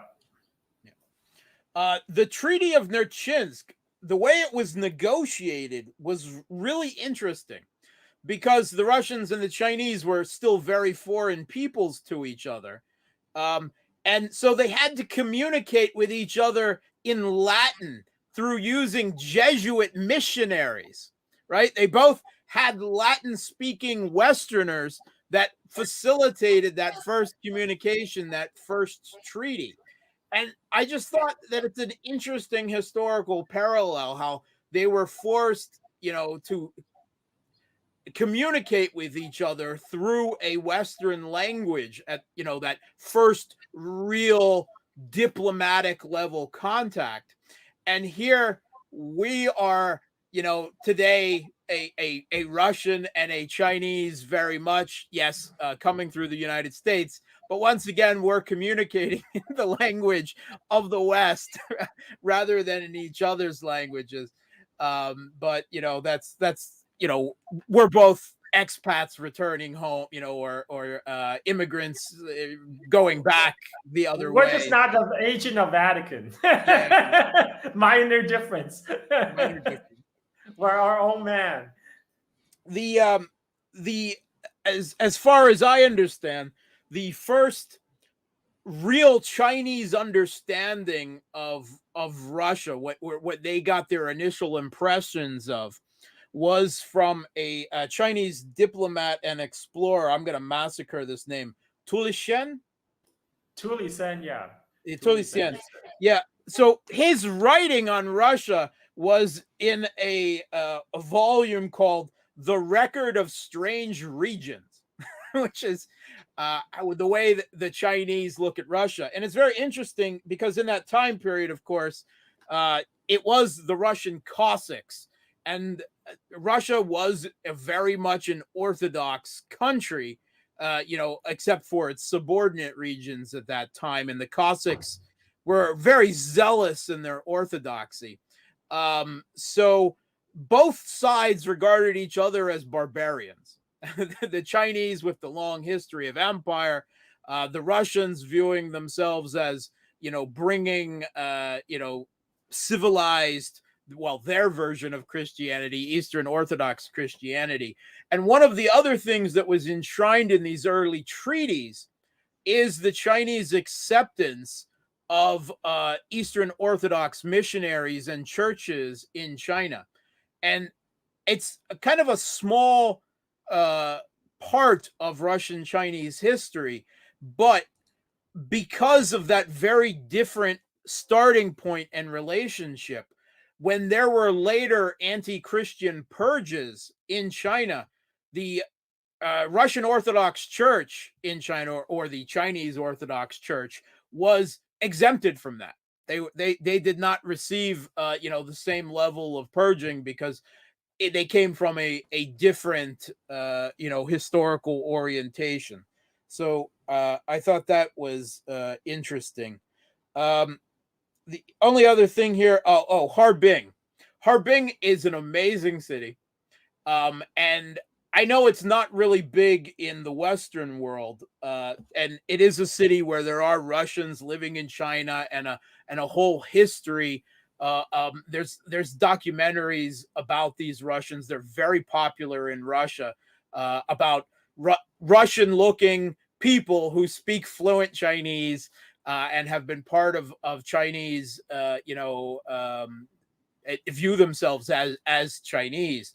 But the ice sculptures of the Harbin Ice Festival are absolutely gorgeous. They're something that are all over Russian TV every year. People wait to see them, to see what Harbin, the people there have done.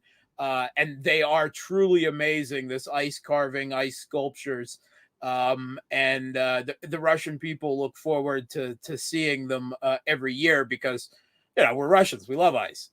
So it's very interesting to see the Chinese do that as well. So anyone interested, you can find lots of YouTube videos on it as well. It's really something to see. Let's see, what else do I have here? The history during the back and forth history during the Russian Revolution. And the Civil War period there is very interesting. And one very interesting historical footnote is the Mad Baron, a white army general who ended up he ended up as a warlord in Mongolia and bits of Manchuria, and adopting a kind of almost fascistic Buddhism. It's absolutely crazy history. It's like alternate world history. And if you're looking for something interesting that has no bearing on the long course of Russian Chinese history, but is just cool, is just a very interesting footnote, all you have to do is look up the Mad Baron and it'll come up right away. It's crazy, but a very interesting little footnote there. I would just say, first of all, that the early Soviet Union went back and forth between first supporting the KMT, then supporting the communists, then supporting the KMT again, and I would say the geopolitical reasons were, with the U.S. starting to encroach on that and becoming the backers of the KMT, was why Stalin finally settled on helping the Chinese Communist Party gain power. During the 1930s, not only did the Soviet Union help China with pilots with the Red Air Force, but also, and this is kind of regarded as the forgotten Russian-Japanese War, but they often refer to them as border conflicts. But the Soviet Union fought a series of small wars against Japan in the 1930s in the area of Mongolia and Manchukuo, and they were pretty vicious. And it was those conflicts and the hard time that the Japanese got there. They weren't expecting that, because they were still expecting the a repeat of what the Japanese accomplished in 1904 and 1905 with the Russo-Japanese War. And here it's only 30 years later, and the Soviet Union already, its military was an entirely different beast. So Japan decided, after coming out much the worse for those conflicts in the 1930s, saying, we don't want a two-front war. We don't want a war with the Soviet Union during World War II. So we're not going to touch that border at all. The Germans very much wanted Japan to invade the Soviet Union from the far end, and Japan was like, we're not having anything. We're not getting back into that. And even the Soviet Union was quite happy keeping that border quiet during the war, because they didn't want a second front war either, because the Western, front for the Soviet Union was existential enough. And it's a funny, a big deal is made in the West about Lend-Lease and how the Soviet Union couldn't have defeated Nazi Germany without Lend-Lease. It's not as significant as the West would like to believe, and it's the funny little Sherman tanks that the U.S. sent the Soviet Union. They were like, what are we going to do with these? These won't last 3 minutes on the front with Nazi Germany. So what they sent them to the east. They pulled the tanks that they had out of there, and they sent these little funny American tanks over the border that nothing was expected to happen for years. So they could at least, present a show that there are tanks out there, because they were not World War II battlefield capable, not at the intensity of the conflict of the Eastern Front, or for Russia, the Western Front. But then the U.S. pressured, of course, and cajoled the Soviet Union into joining in the war against Japan once Nazi Germany was defeated. And then the Soviet Union, they actually put people in trains off the front in Germany, and they weren't released until they went all the way across Siberia, and then were unloaded on the Japanese. And there was a great deal of desire to finish that and go home as fast as possible. And so, yeah, and there's historians look back at the Japanese surrender in 1945, and there's a lot of arguments that it had more to do with how rapidly the Soviet Red Army rolled through the Japanese in Manchuria than it had to do with the U.S. dropping the atomic bomb on Hiroshima and Nagasaki, because it completely denied Japan its resource base of steel and coal and everything else that they needed to engage in a war effort and industrialization. And the Soviet Union just took that away from them, like in less than a month. It was like 3 weeks, maybe a little bit more than 3 weeks, a couple of days. Another side note is that one reason. Just to add to what you said, there were two camps in Japan. One camp that wanted to go north against Soviet Union, and one camp, mostly Japanese Navy, wanted to go south to Indonesia to capture the oil fields in Indonesia. And and it's a war with the Soviet Union in the border wars in Mongolia that convinced the Japanese that northern approach is not viable. Yeah. They have to go south. And another reason they need to go south is because Japan needed oil. And this is a Japanese bad luck, because in 1950s, after the founding of People's Republic of China, this might be after the Sino-Soviet split also. China at that time was considered an oil-poor country. So the Chinese geologists then struck oil in Daqing, Manchuria, which remained the largest producing oil field in China.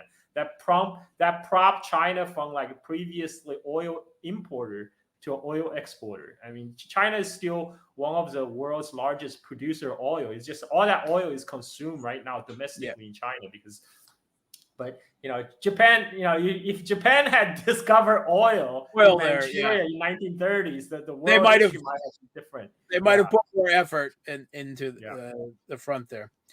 And the only other last thing I think I would add is on what led up to the Sino-Soviet split. And Khrushchev came in, and there was a big push, this de-Stalinization in the Soviet political elite, and Mao was a little bit horrified by this, because I think Carl was right that he certainly didn't love Stalin, but there was respect for him, and there really was that people it's hard for us today to understand it, but the people in the Soviet and the Chinese communist leadership at the time really did believe in the ideology of Marxism, Leninism to a very high degree, to the extent that we think of people today believing in religion.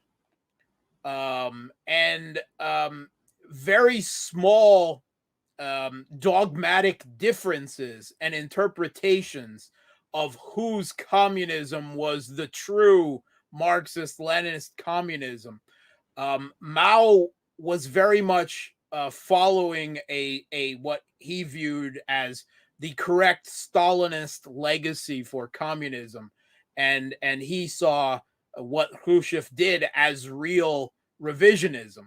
And also, having come out of these early conflicts over Taiwan with the U.S., when he heard Khrushchev start talking about peaceful coexistence with the West.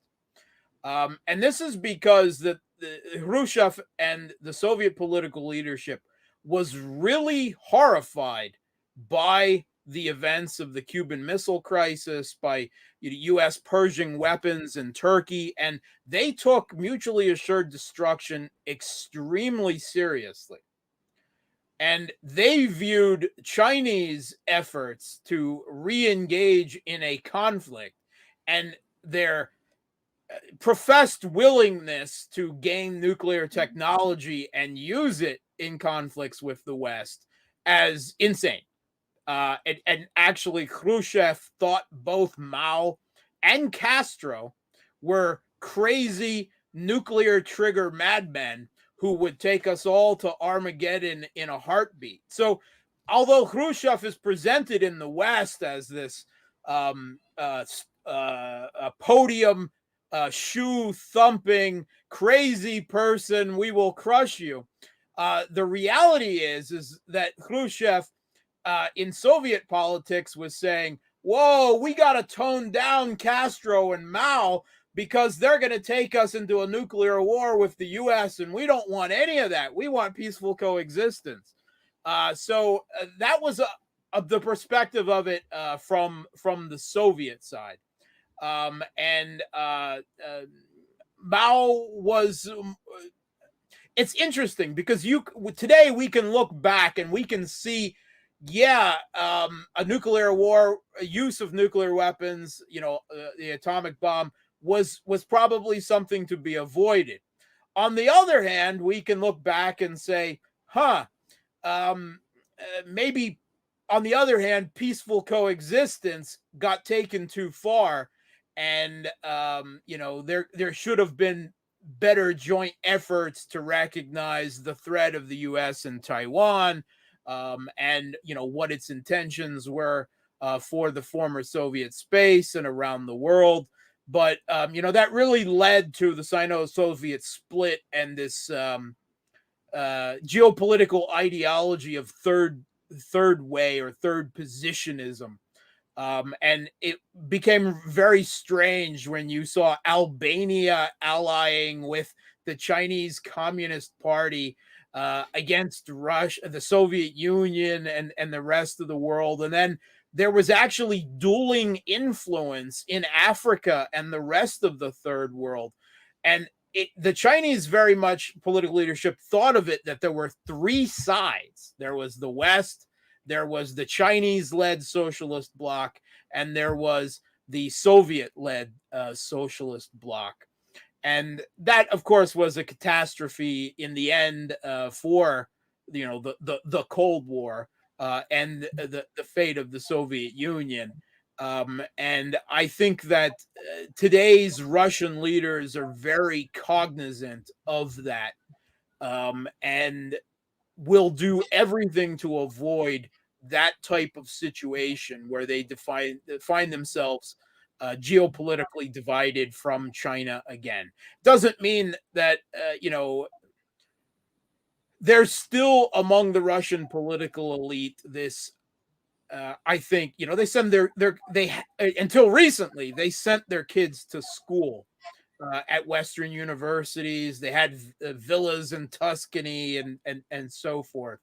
But that is all coming to an end. And just yesterday, I was actually in tears because Putin finally put forward a measure to withdraw from the Council of Europe. So a day that I thought would never come. And to me, this is the Russian political elite finally recognizing that whenever this conflict in Ukraine with NATO is over, that there is no going back.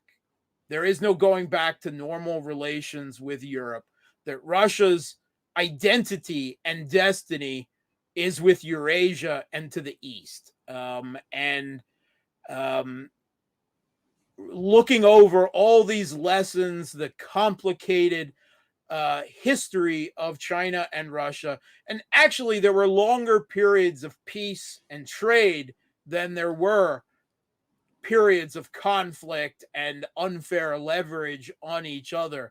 But I think that both have emerged from that history and realizing how much advantage it is to have each other's geopolitical backs now. The way that they haven't had that awareness in the past. And that is due to the common threat of an overly aggressive US-led Western global hegemony, where not only is it China, Russia, but they're finding common cause even with Iran. And there's very little in common between today's, mixed economy, Russia, China's own mixed economy and political system, you want to call it, authoritarian capitalism with Chinese characteristics, or whatever you want to call it, and it's a pretty much a theocracy, and in one form or another, a lot more democratic for all that. In Iran, very different cultural, political, historical context for these three countries, but it is due to the U.S. And the histories that they have learned through the squabbles that they have had with each other in the past to come to the strengthening alliance we see between them today. Well said. So before, well said. yeah, before we wrap things up, I've learned a lot from Carl, having spent some part of his childhood in China. Mark, you live in Russia. You are Russian. So I've seen this same topic from two different perspectives.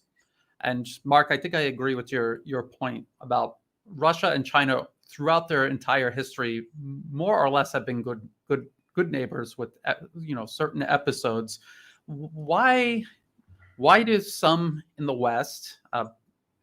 Is it just wishful thinking that the Sino-Soviet split could somehow happen again? Is there any historical basis for the West to believe that Russia and China could end up divided again, and this somehow benefiting the US's idea of reasserting itself and its unipolar order?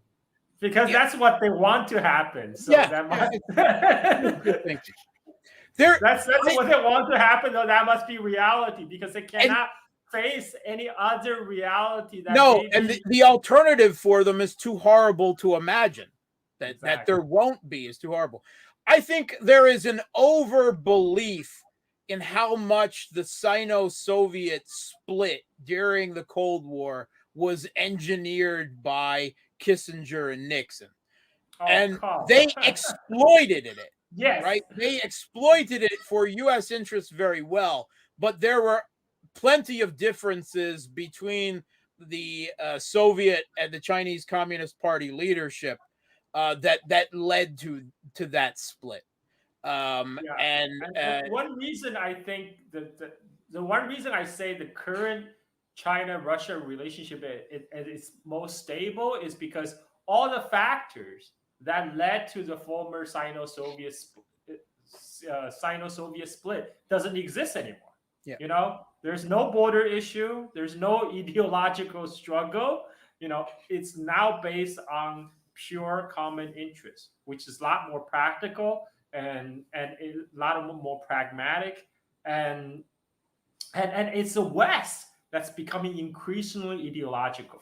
Yes. China and Russia, they're not ideological in how they approach their bilateral relationship. It's the West that, with their mantras of freedom, democracy, and something human rights, but what they're really pro is U.S. hegemony, right? All that talk about freedom, democracy, it's really a code word for you need to be a vassal to Washington. Both U.S. and European exceptionalism are supremacist ideologies. They believe that they are morally and systemically superior to every other country on earth, and that the people of every other country on earth, the brown people, the black people, the Russian people, whatever they are, they just need to be liberated to think like we do. And then, of course, they will overthrow their tyrannical leadership and join us and eat McDonald's and watch the Kardashians. I mean, that's really to paraphrase Full Metal Jacket. Inside everyone, there's an American dying to get out. They believe that. They really believe that. They really believe that shit. They do. So what I'm getting from this, and I've learned a tremendous, so much about this history. The current good relations between Russia and China, it is congruent with the vast majority of their history together. That's what I'm getting from this. Yeah. And so people in the West, in Washington, Brussels, London, imagining that somehow there's going to be a split. I mean, this really is absolute wishful thinking. It is not based in long-term history. It's based on a very narrow, focused look at the Sino-Soviet split, which, as both of you have explained, there were very specific factors driving that no longer exist. So I guess just to ask, push on this a little bit more, because this is one of the reasons why we're talking about this and going so in depth. What could possibly happen that could create another type of split. And we know that the U.S. their dream is regime change in either Russia or China. How do you imagine there could be another split? Is If it there's a possible, or is it regime just if regime there's a change? successful regime change Yep. in either Russia or China, and then there's a capture of the government at the highest government level by the Western interests, and then but the possibility of that is so slim at this point. I mean,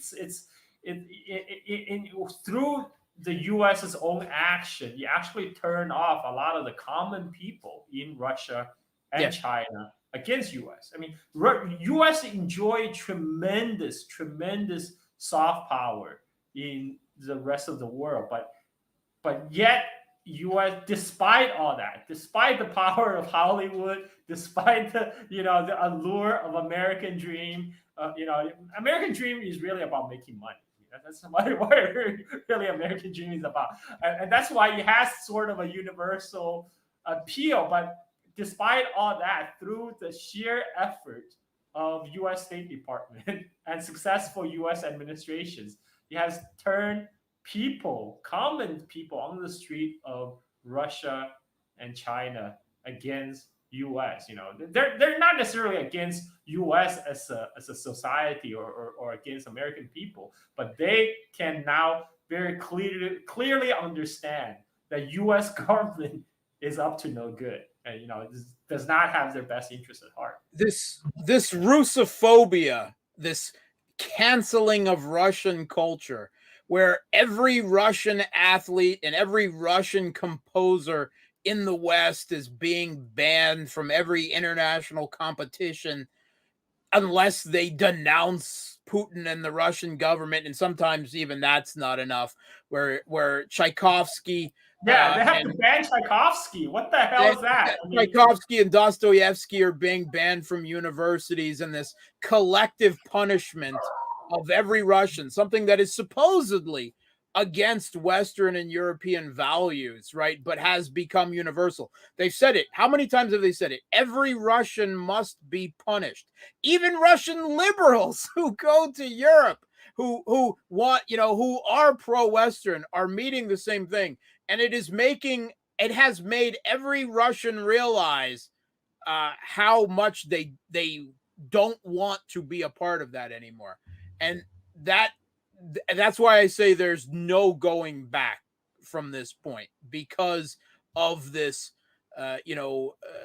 hatred, this cultural hatred, this very childish demonization campaign that has come out of the West over, this conflict,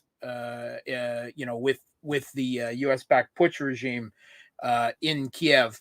And if you take a look at polls in Russia and China now, and you ask the Russian and Chinese people which country is their country's closest ally, and which country do they approve of, right? They often ask these questions about other countries and approving, and it's obvious now that it's beyond just political elites. It's now the Russian and the Chinese people that overwhelmingly see each other now as the most important relationship for the two countries, right? It's not just geopolitical. It's beyond pragmatism even at this point. It's becoming a real appreciation for each other, if for no other reason than an understanding that they have each other's backs. And I think particularly for Russians, this conflict has brought home where Russia is weak, right?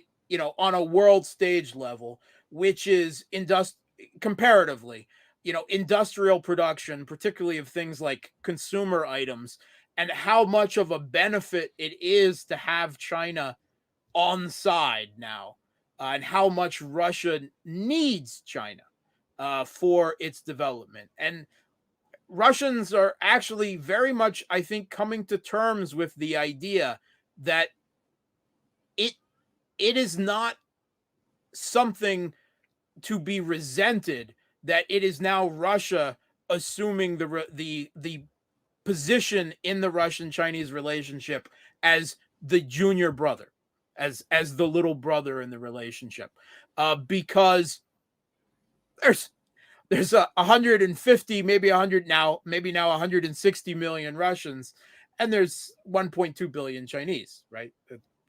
And so of course economic power is eventually going to follow that, and Russia needs a lot of what China can offer it. I keep looking at semiconductor production as, if Russia can't build up their very nascent semiconductor industry, they've let it slide for the last 20 or 30 years.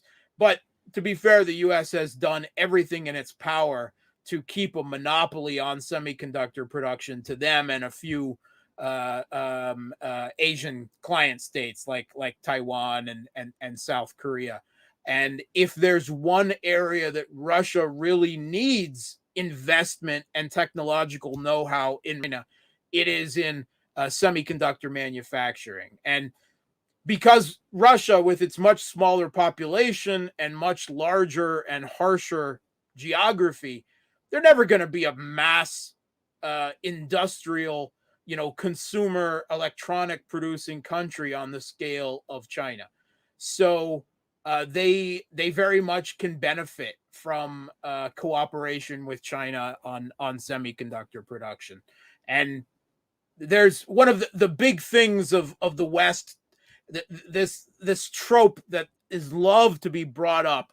Oh, China wants resources and Russia has them undefended in Siberia. Eventually all the Chinese are just going to come across the border and take the land and the resources. And you take a look at actual Chinese population levels in Eastern Russia. The truth is the Chinese don't want to live in Siberia any more than Russians do. Chinese in Manchuria are going south. Yes. And Russians, they're going to the warmer climate. Russians are right. There's a big growth in Vladivostok and Sakhalin, but other than that, Russians in the heart of Siberia, in Amur, which is a godforsaken wilderness.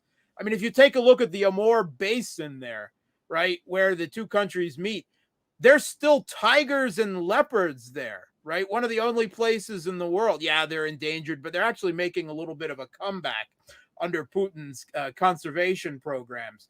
But you can actually still find tigers and leopards there. It is a godforsaken, beautiful, cold wilderness there. And the Chinese don't want to live there, and they're quite happy with a relationship where Russia simply provides them with that energy, and they don't have to confront a nuclear power, however fading, the perception in the West may be over that. There is no large number of Chinese immigrants or labor, and when Chinese do come to Russia, they come to make some money and go back home. They don't want to settle that land. They don't want to drive out the Russians. And the Russians who live there, just want to do business with the Chinese, because the Chinese have a comparable living standard now.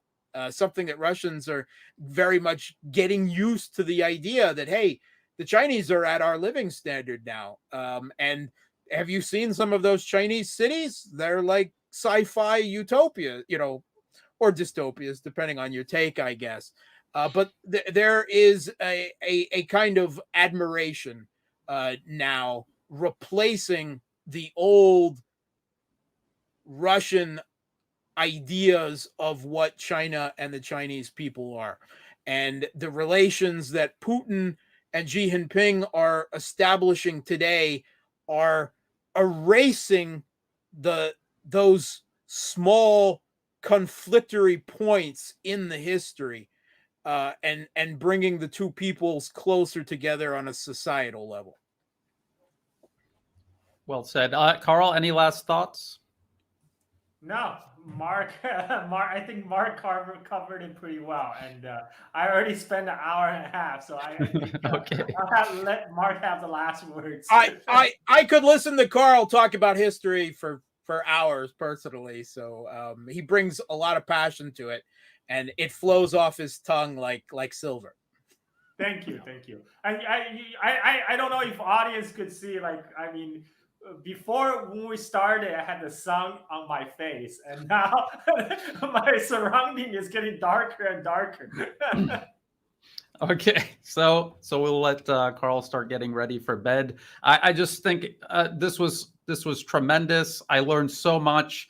It's very obvious that Russia and China, they're not just working together because they share a common enemy. They have a very long history of coexisting peacefully and even with mutual benefit. So I think that is very important to get across to people the past and how it's led up to this present and where it will go in the future. I want to thank both Mark Sleboda and Carl Zha for their time and their expertise. Mark, first you, and then Carl, please tell people where they can find and follow your work. Sure. Twitter, Telegram. I guess I still have a Facebook account, and I'm all over Sputnik's radio shows. I often post at least a few of those a week to my Substack. And my YouTube channel, still very nascent compared to the new Atlas, but it's a lot of the same audience, I find. The Real Politique with Mark Sleboda. And I think the next show we have to do is a Russian Chinese cooking show. I agree. Carl, go ahead. Where can people find and follow your work? I tweet a lot, so you can find me on Twitter. Just my name, Carl Zha. That's my Twitter handle. Most of my work is found on Patreon. I run the Silk and Steel podcast. You can just go to patreon.com, search Silk. It's the first result is my podcast, and I focus primarily on history, culture, and politics in China and surrounding regions. Before coming to the show this morning, I did another Sino-Russian history with another podcast, with the Decolonized Buffalo podcast. I think I will have that soon uploaded on my Patreon site. So it will be a more brief summary of what we talk about here. And otherwise, I cover the Chinese ancient history from all the way back. And like now I'm doing a China history chronologically series. I already covered up to 600 BC, almost getting into the 6th century BC. And then I'm also doing a series on the Chinese Civil War, Northern China theater. I already finished the Chinese Civil War Manchurian theater series. I'm going to continue my series I did with my good friends David and Emilia on the opium trade and the Golden Triangle in Brian's neck of woods, just a little bit north of Brian in northern Myanmar. I'm going to continue that, and people will feel free to check out my show and also give me suggestions. What you want to listen to? What topic you would like me to cover, and I'll make sure to cover it on my podcast. Thank you. And thank you, Brian, for giving me this platform. And it's always a pleasure to talk with you, Mark. Good times. Likewise. Sure. And the links to both Mark and Carl's, all of their different platforms, that'll be in the video description below, as well as in a pinned comment at the top. So thank you again. Thank you, everyone, for tuning in. And thank you for watching.